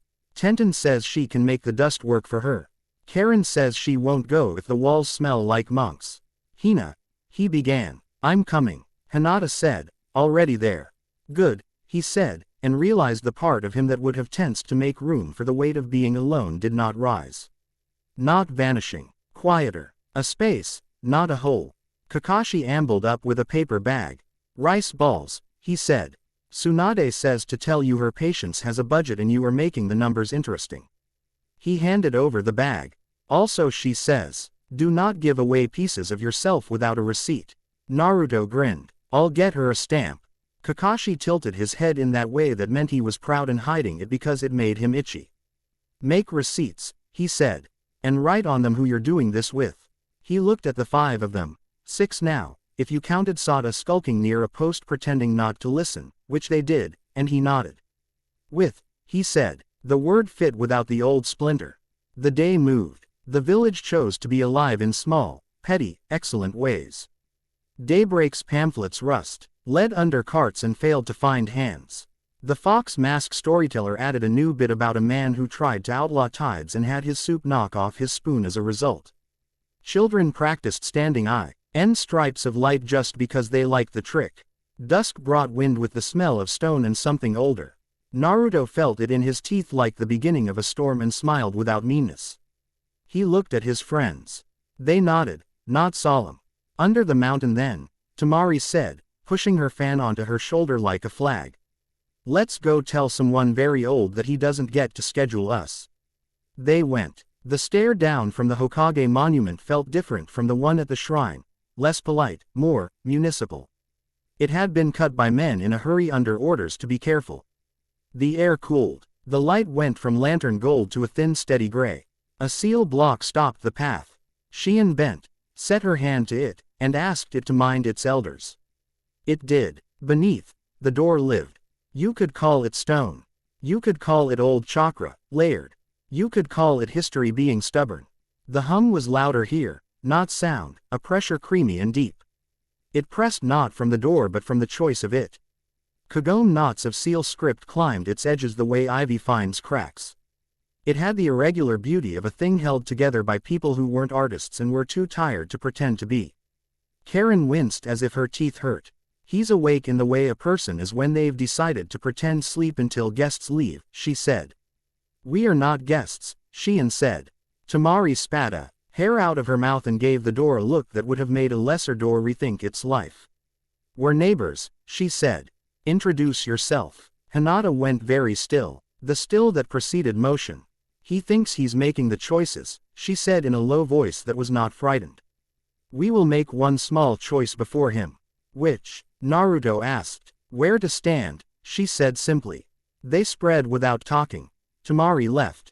Fan angled along the seam where a draft pretended not to exist, Tenten kneeling at the base where a knot of seal script had been tied too tight and was cutting of F circulation to the next line of script. Karen half right, eyes closed, head tilted, mapping. She and midway, hands on her dagger and on the prayer rope wrapped at her wrist, each tool the correction of the other. Hinata stood with one foot a thumb width over a carved groove men had forgotten was there and the other foot on the patch of stone that warmed first when monsoon came every year. Naruto took the center he did not deserve and would not keep if the room asked him to move. The mark hummed a note the old door answered. It was not affection. It was blood trying to be language. Claim both thrones, said the knot voice again. Closer now, through 30 yards of stone and a handful of centuries. It wasn't suggestion. It wasn't command. It was an invitation written like a threat by someone who only understood RSVP cards that came back yes. No, Naruto said. The quiet afterward wasn't angry. It was shocked, in the way very old things get shocked when someone uses a normal word in their sanctum and does not burn for it. Not like that, he added, soft. We're building a third thing. What? Temari whispered. It was teasing and not. He didn't answer. He didn't know yet. He knew only the shape of the hole it needed to fill. Shion lowered her rope. We can't open it tonight, she said, not frustrated, only practical. We can only make it not open itself for the wrong hands. So we wait, Karen said. We make waiting useful, Hinata corrected, and set her hand on the stone, palm to palm with an old, patient surface. We teach it our names. Naruto put his hand beside hers, not over, not under. He breathed. The door's hum did not lower. It learned him, that was all. He let it. Above them, somewhere in the village, a bell rang twice for something that had to do with paperwork and not at all to do with gods. The sound wandered down the stair, looking lost, then found the door and decided to rest at its base for a while. Naruto smiled. He would have to argue with a sun-helmed man again. He would have to argue with a moon-blooded zealot again. He would have to argue with a door. Fine. He had friends who liked arguing where it counted. He raised his palm and, with Tenten's careful threads and Shion's old words and Temari's insistence and Karen's exactness and Hinata's steady presence, he began to stitch their names into the seam, not to own it. To say, we live here. Your math must include us. The night let them. By the time they stepped back, the hum had not softened, but it had shifted a half degree toward them. It felt like the difference between a shopkeeper who glares at you for existing and one who grudgingly registers you might become a regular. They climbed into air that wanted to be dawn. The sky's edge went thin. The village spat out breakfast steam and gossip. The plant on Naruto's windowsill would want water. Sumi would bully the bell. The dye-yard boy would wake to a bun he had not earned and a mother who had. Daybreak would post new papers with old lies. Amakage would polish his helm and practice his reasonable tone. Tonari would kneel on a floor that had finally told him no and repair it because it had been asked, not because he wanted to be thanked. Naruto looked at his friends and let the tired in his bones be part of the story instead of a secret. We'll sleep, he said. Then we go on roof duty. Then we teach a door how to pronounce neighbor. Hinata's mouth bent into a smile not everyone got to see. Temari rolled her shoulders and made a face at the sky as if scheduling the wind. Tenten tsked at a thread that had lint in it and called it rude. Karen yawned like a cat in a sunbeam and said, if anyone tries to make a speech at me before lunch, I'll bite them. Shion tucked the rope back around her wrist and wiped her dagger on a cloth with reverent disrespect. They went home in the direction of coffee and bread and small jokes. Above them the moon shrugged and the sun checked its watch and decided to rise anyway. Between them, a village chose not to be afraid in small, repeatable ways. Naruto's palm ached once as the habit he had given away reached for its old chair and found someone else sitting in it. He didn't push it away. He brought it a stool. Sit, if you must, he told it. You don't get the table. He stepped over his threshold and the floor under his feet waggled exactly once, like a friend. Chapter 4 End. Chapter 5. Crown of the Eclipse. Konoha learned to sleep in shifts. On the 6th night the baker's wife put 2 extra trays into the oven, by accident, and no one corrected her. On the 6th morning he carpenter fixed 3 ladders he didn't strictly own.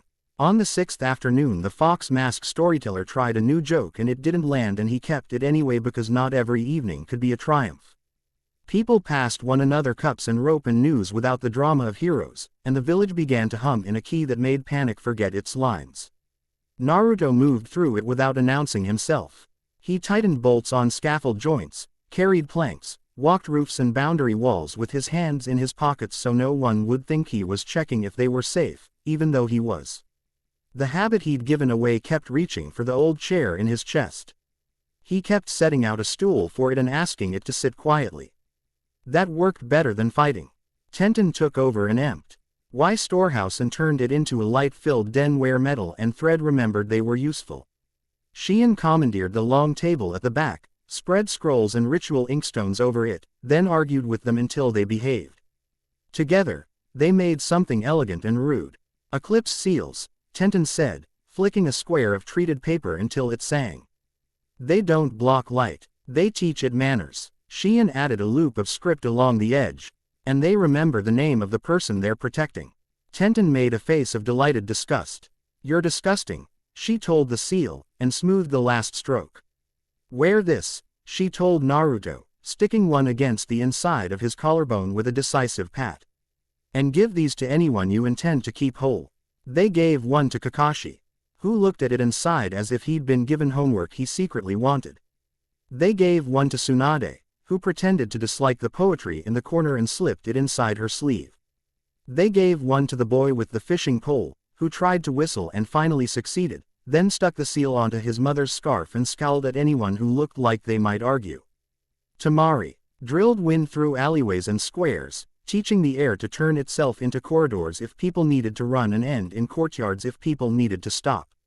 Karen mapped everything loud, fear, zeal, lies, and told Shion where to put prayer ropes so they would trip the right ankles.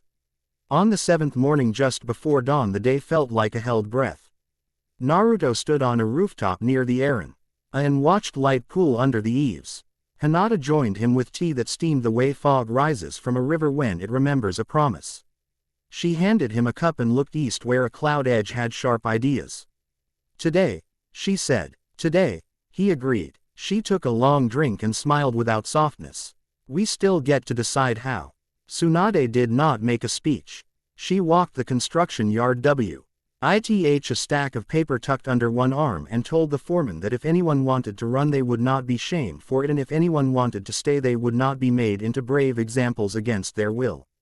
She handed her stack to Shikaku and said, make this into orders that sound like suggestions. He did. Sumi rang the bell once and then once again, a sound like a hand pressed firm to a shoulder. In the square the fox mask storyteller lifted his hat to show an ordinary, old, unremarkable face underneath. Then he put the mask back on and clapped once to gather children's eyes toward. Silly when silly would be an anchor in an hour. Daybreak came at dawn with banners that folded themselves out of boxes, with screens that stacked atop scaffolds like mild-mannered birds, with cloaks that moved like water running downhill toward someone else's house. They arrived with the confidence of people who have been told by their god that the schedule will favor them. And behind them, higher, brighter, indifferent in that meticulous way only men with plans can be, dawnlight gathered. Citizens, a familiar smooth voice said over 100 little speaking tubes, we told you we would return with truth. Today we bring you safety. Stand where the light hits your feet, Naruto called. Not loud, and people turned down, found sun, and stood in it. It was a stupid instruction. It worked like a lever. The screens filled with calming colors and the shapes of words that had made other crowds feel less responsible. They tried to show Naruto breaking things he had never touched. Wind from Temari's fan made a corner of each frame smudge. Karen's hand moved, 2 fingers, and the power line running to the primary projector coil remembered friction. Shion stood at the shrine gate with a coil of rope on her forearm. Tenten's seals in her sash, and the shard wrapped and tucked against her ribs like an argument she could win with manners. Sumi took her broom and posted herself near the saint. where people who needed to sit would pretend they were tying a shoe. Kakashi tapped a paper folded into his book and ambled toward the north tunnel. He had a habit of being exactly where he should be, especially when he hadn't planned to be anywhere. Naruto walked down into the arena not because he wanted to be seen, but because hiding would feed the wrong story. He kept his hands empty and his pace easy. Hinata matched him, quiet, chin level, bow blade collapsed along her palm like an idea that wasn't in a hurry to prove itself. The hum underneath the ground shifted. Tonari did not arrive with a crate. He stepped out of a seam of light and looked slightly to the right of Naruto's face as if that would make the conversation about a different person. He had fixed the wards above. It showed in his posture. You could tell when a zealot had done a piece of honest labor because he stood like a man who had briefly remembered the pleasure of making something and it made his righteousness itchy. Return what was stolen, he said. Formal, but the formality had lost some powder. We're busy returning other things, Naruto said, and his voice made two foremen grin like men who had been ting for an excuse to smile in front of their crews. Amakage did not introduce himself. A circle of light flared above the arena like a ring tossed by an indifferent hand, then stretched into a disc. It cast a clean shadow over the center of the field, as if noon had already arrived and had decided to sit a while. The silhouette of a helm appeared on 3 screens. Begin the purity descent, he said. And dawn pulled wrong. Tides testing their bonds, water in rain barrels shouldering the wood from inside. Shelds. Temari snapped. Her wind rolled out in a low curve along street level, doing exactly nothing dramatic. The effect was 1,000 small kindnesses. Signs didn't fall, hats stayed on heads, a pot of soup did not jump off a stove. Shien's seals peeled away from her fingers like leaves, lifting in a breeze and landed on wrists, on door lintels, on the lip of a well. Name, she said to each one, and the seals took on the names of the people they touched like volunteers at a festival pinning tags to their shirts. Cloaks moved. Daybreak tried to shepherd a cluster of civilians toward an exit that had been narrowed overnight by scaffolding. Tenten and Sada were waiting where the crowd would bottleneck. Bell threads strung in a triangle that a shinobi could step through and a zealot could not. Sada palmed a runner's wrist and whispered, "Not that way," in a tone that left no room for pretending not to understand. Danzo's men approached from the south with expressions of civic duty and paper stamped with signatures that smelled like dried onions. The lead one lifted a hand Naruto with the body language of a man offering to help a toddler cross a street. Protective custody, he said, not meeting Hinata's eyes. We'll keep the village safe by removing its risk. Naruto looked past him at the people who were listening, a knot of neighbors who were willing to believe anything that sounded like a reason to avoid choosing. He coughed, once, like a man clearing sawdust from his throat. Hey, he called to the workers on the north beam. If somebody tries to walk me somewhere, make a lot of noise about how rude it is. 3 carpenters who loved a good heckling grinned. The lead cloak did not flush. He pinned his mouth into the correct regret and stepped closer. Hinata didn't move her feet. She shifted her balance a fraction and the cloak had to adjust to keep from tripping over nothing. The bow blade hummed on her palm like a cat entire strangers think is theirs. The cloak measured the optics again. He retreated, as men retreat when they want to claim the more.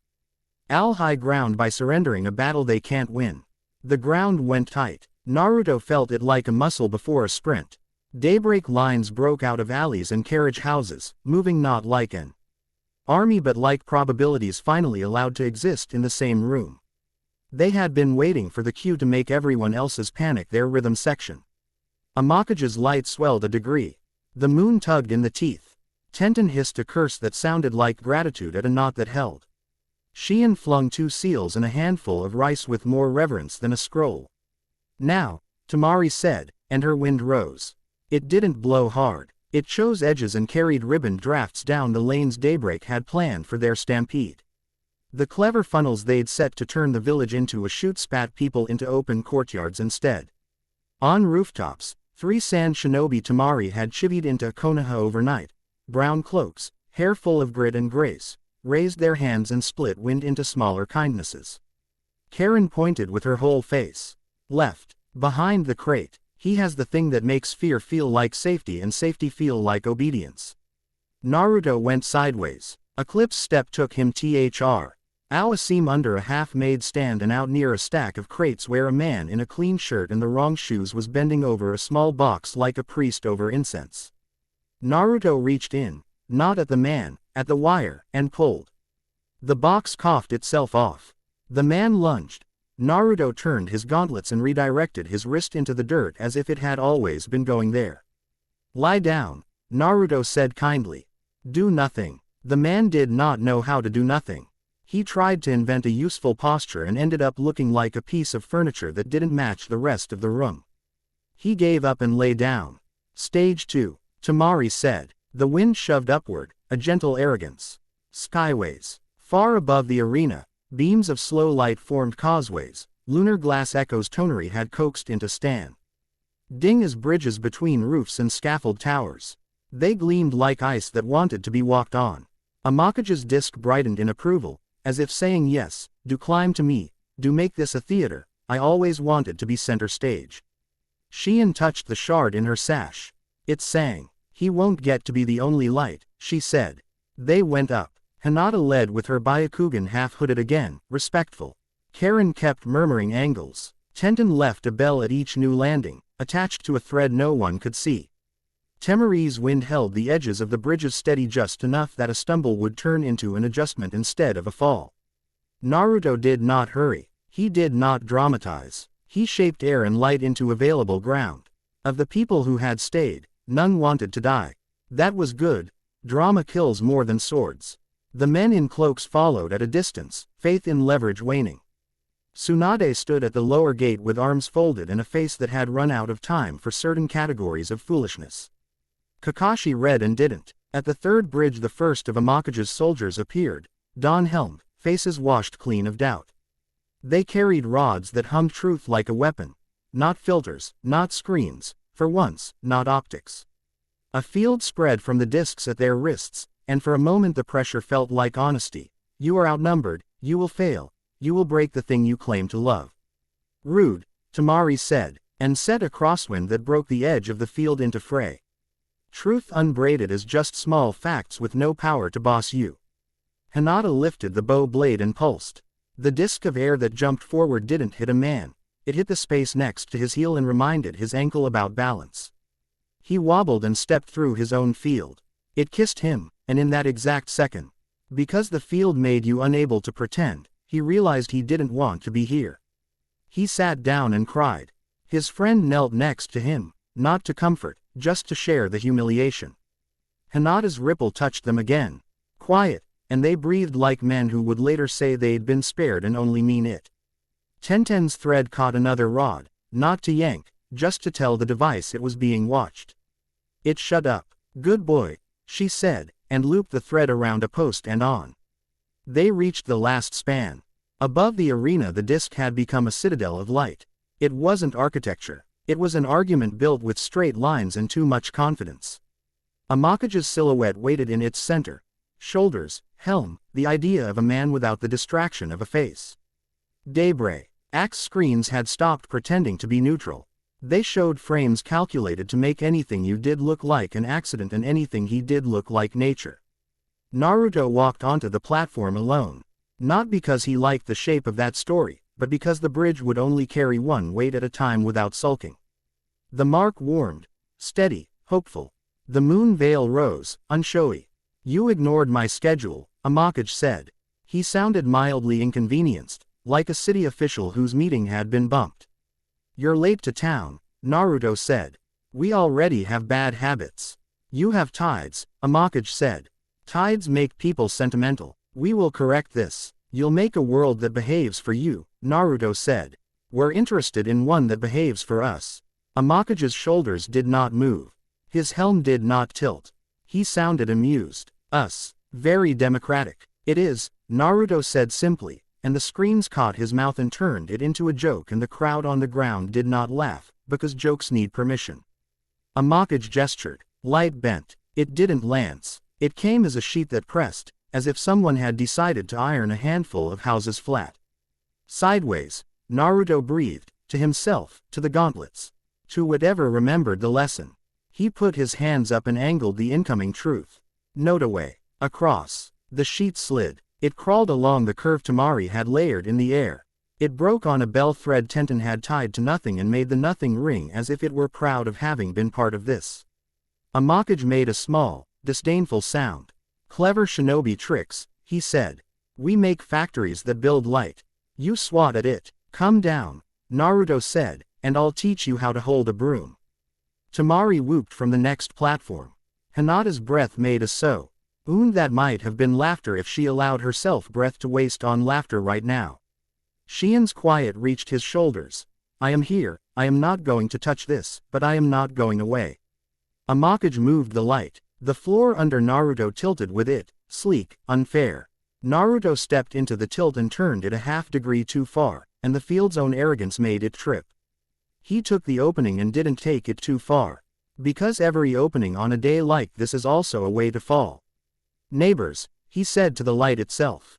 We're neighbors. We bring you bread. Learn the word, song. Everything in the field recognized the shape of that sentence. It didn't stop trying to be imperial. It remembered how to be municipal. Amakaj finally changed tactics. He lifted his hand, and truth caught fire. It didn't burn wood, it burned excuses. Naruto felt it push heat against his ribs. The time he'd told a boy a joke when the boy needed quiet. The time he'd taken a punch instead of asking for help. The gleam in the mark when rage would have been easier. He could hear 3 memories raise their heads to ask if they could be turned into shields. He told them no. The fire licked. The veil held. You can't be rigid here. Amakaj said gently. Rigidity is our advantage. We have the straight lines. You have the tides. I have friends, Naruto said. Hinata's ripple slipped through the warmy. Aaron brushed the back of his knuckles and left steadiness there, like a note hummed at the right pitch when a beam is about to wobble. He didn't look back. He didn't need to. Amakaj lifted both hands. Then let us remove your dependencies. The light cinched. For a heartbeat the bridges thinned. Temari's wind had to lean in and labor to keep them from failing. Tenten's threads squealed. A-B-L-L broke with the sound of a hat being sat on. Karen hissed. He's going to... She started, and didn't finish, because you don't give voice to a stranger's plan if part of you might believe it. Naruto made a choice. Not to get bigger. To get truer. He reached into the memory of the mirror and the forge, into the place where the lunar glass had held his reflection without flattery, into the place his hands knew how to shape raw chakra into tools that remembered duties. He asked the moon for stillness without asking for love. He let the king's mark rise without letting it take him toward hunger. He brought his palms together at chest height like he had once brought them together to warm a breath on a cold morning no one else saw and pulled them apart slowly. A thin arc formed between his hands, silver at first, then darker. Like steel that had known night. It lifted and settled above him, then above the platform, a ring that wasn't a crown and wasn't not one. The eclipse crown didn't make a new light. It made room in existing light for someone who wasn't a god. Amakaj's field hit it and took a step back, surprised.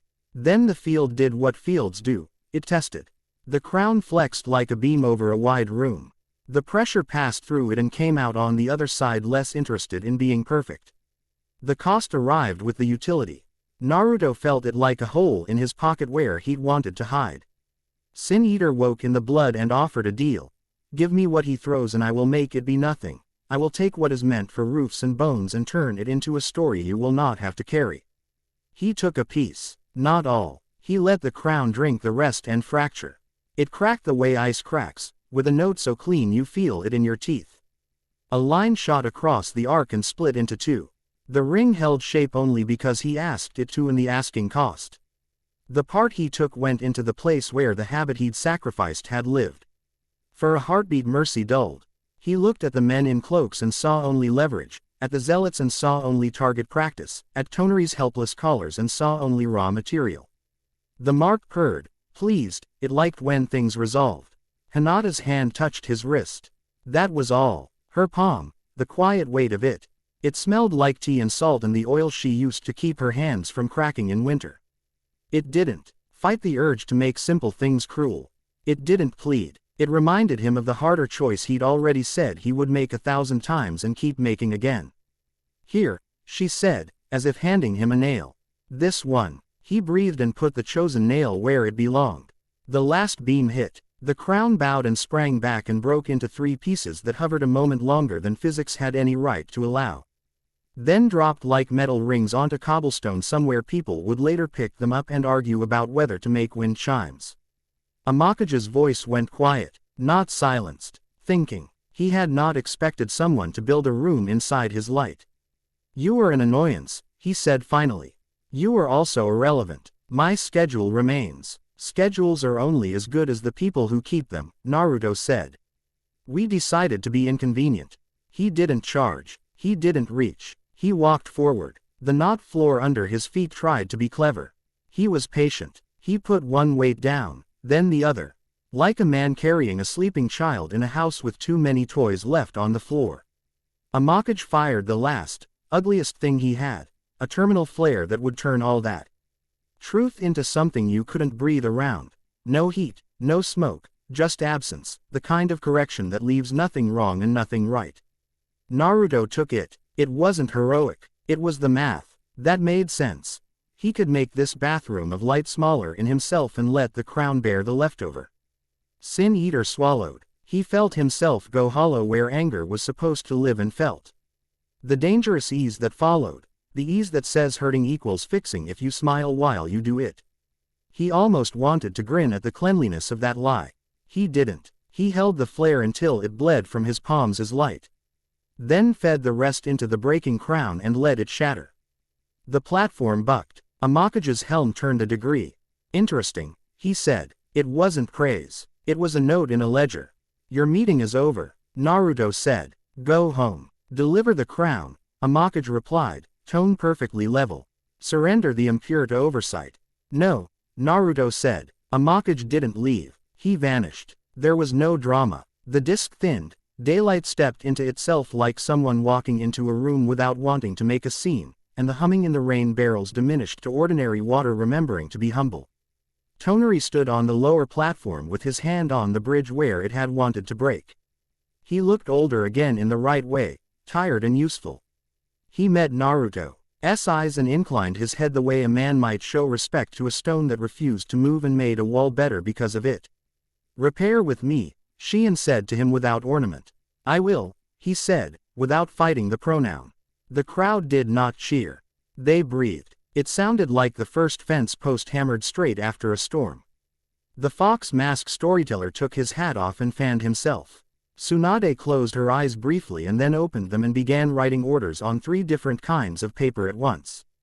Danzo tried to recover. He stepped forward with that terrible white bandage shining in sunlight and spread his hand in a paternal angle. Friends, he began, you see the need. He didn't get further. Sada walked up the stairs with a paper folder she had stolen from the wrong office and held it in both hands like a dog holding a stick too long for doors. She stopped 3 steps below Danzo and said, as if she were asking a man to pick up his laundry from a line it had blown onto, you fed them. The papers snapped open. Karen had annotated them in a satisfyingly cutting red. Names, positions, money, the parts of Konoha he had been willing to trade for the feeling of safety that comes from signing your own leash contract with a pen you carved yourself. Tsunade didn't raise her voice. She didn't need to. Enough, she said. Danzo Shimura, you're done. Leave. You may keep your furniture. Not your keys. He tried to move the room with his posture. The room decided to be heavy. Kakashi put a hand on Danzo's elbow like a suggestion. 2 Anbu who owed Tsunade and Konoha more than they owed tradition stepped forward and became the physical fact beneath the soft voice. Danzo left without being dragged. That was important. If you drag a man he becomes a story about pulling, not about leaving.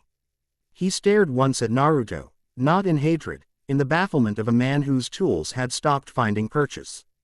The village did a thing not on any plan. It began to tidy. Nets came down. Threads were rolled. Screens were folded by men who had been paid to keep them standing. They folded anyway. The arena returned to being a messy, wonderful construction site where people argued about joists. Naruto found himself standing in a patch of light that didn't belong to any schedule. Hinata stepped into it with him and didn't pretend not to notice their hands. She wasn't flushing. He wasn't shaking. They had both run out of room for performance. You did the hard thing, she said, not in praise, in inventory. We did, he said.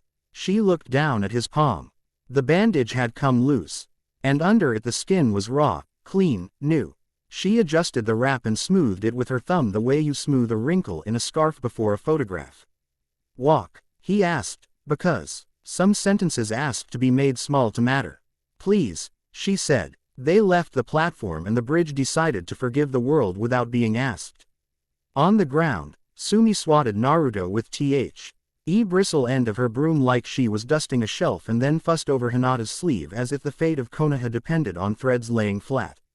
Tamari dropped from a scaffold with all the flourish of a cat and landed laughing. Which made two children giggle because if grown women could laugh like that perhaps not everything was a sermon.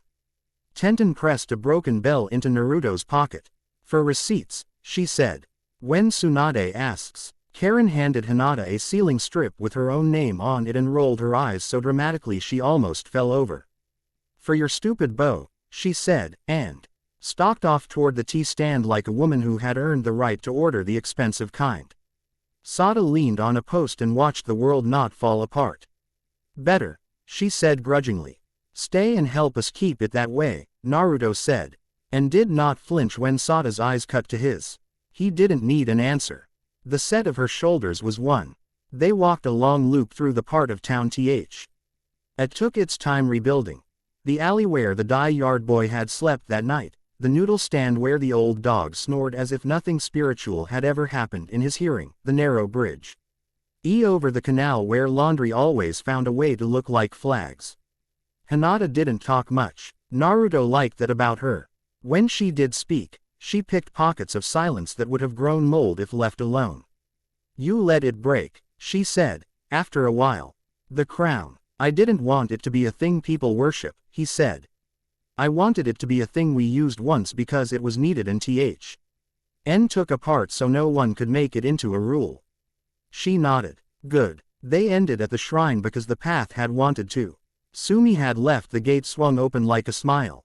Shion stood inside with Tonari, who looked sullen in a different way than before, less superior, more unsure of jokes. The shard sat on a slab like a tool drying after being washed. Tonari lifted his chin at Naruto. The door above is less proud, he said, which was the closest he would come to complimenting anyone this decade. I will continue to work. Shion cut him a side look, assessing the sincerity level. It was adequate for now. She pointed to a pile of stones that wanted arranging and did not ask if he knew how to lift them.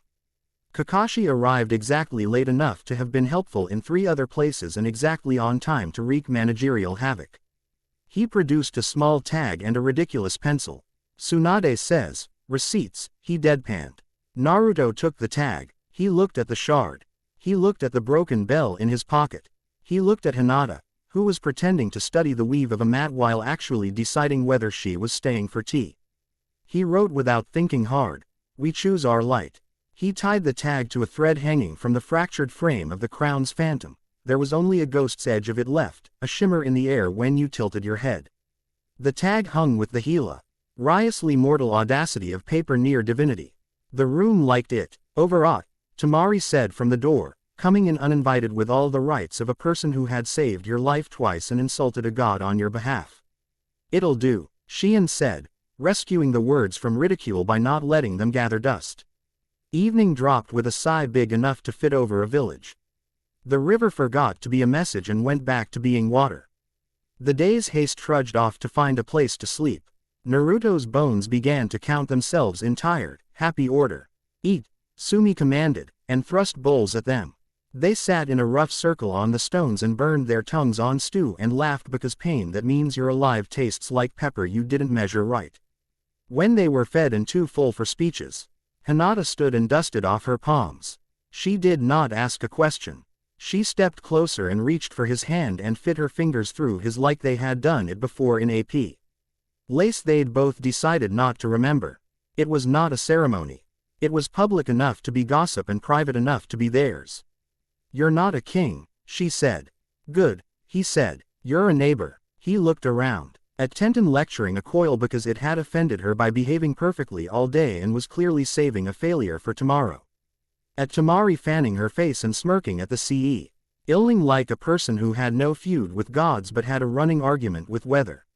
At Karen, chin on fist, eyes hooded in satisfaction she would soon deny. At Sheehan teaching Tonari how to lift stones with his legs, not his back. And at Tonari listening because the floor had noticed when he didn't. At Sumi scolding the broom for not being where she'd left it even though she was the one who moved it. Good, he said again. And meant it. Night came with small appointments. Kakashi walked off with his book and 2 receipts because he liked paperwork better than he'd admit. Tsunade's runner brought a note that said, "Do not make me come get you. Sleep." The plant in Naruto's apartment would need water in the morning. He wrote himself a note and put it in his shoe because he had learned his Saint habits were built with the dumbest tricks. On the way home, the fox mask storyteller met them under a street lamp that had finally decided to shine properly. He took off his mask and did a little ow that might have been making fun of bows.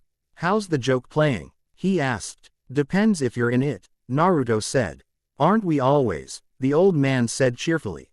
He replaced the mask and wandered toward the square to measure applause for his worst puns. They climbed the last steps to Naruto's door. The habit of loneliness flicked an ear. It wasn't gone. It knew where the stool was now. He opened the door and the floor welcomed him the way a dog welcomes the shoes of the right person. Hinata stood at the threshold, not crossing, not a metaphor. "Tomorrow?" she asked. "Tomorrow," he said. "Roof duty," she said, mock serious. "Roof duty," he agreed.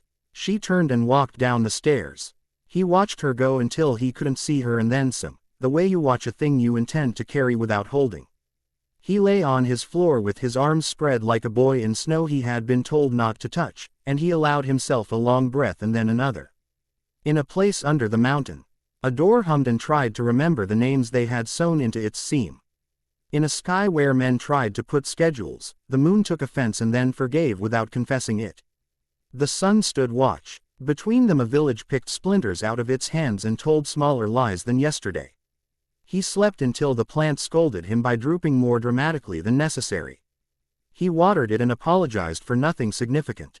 Then he stepped out into a morning with laundry hung too low across the alley and ducked under it like a man with a life.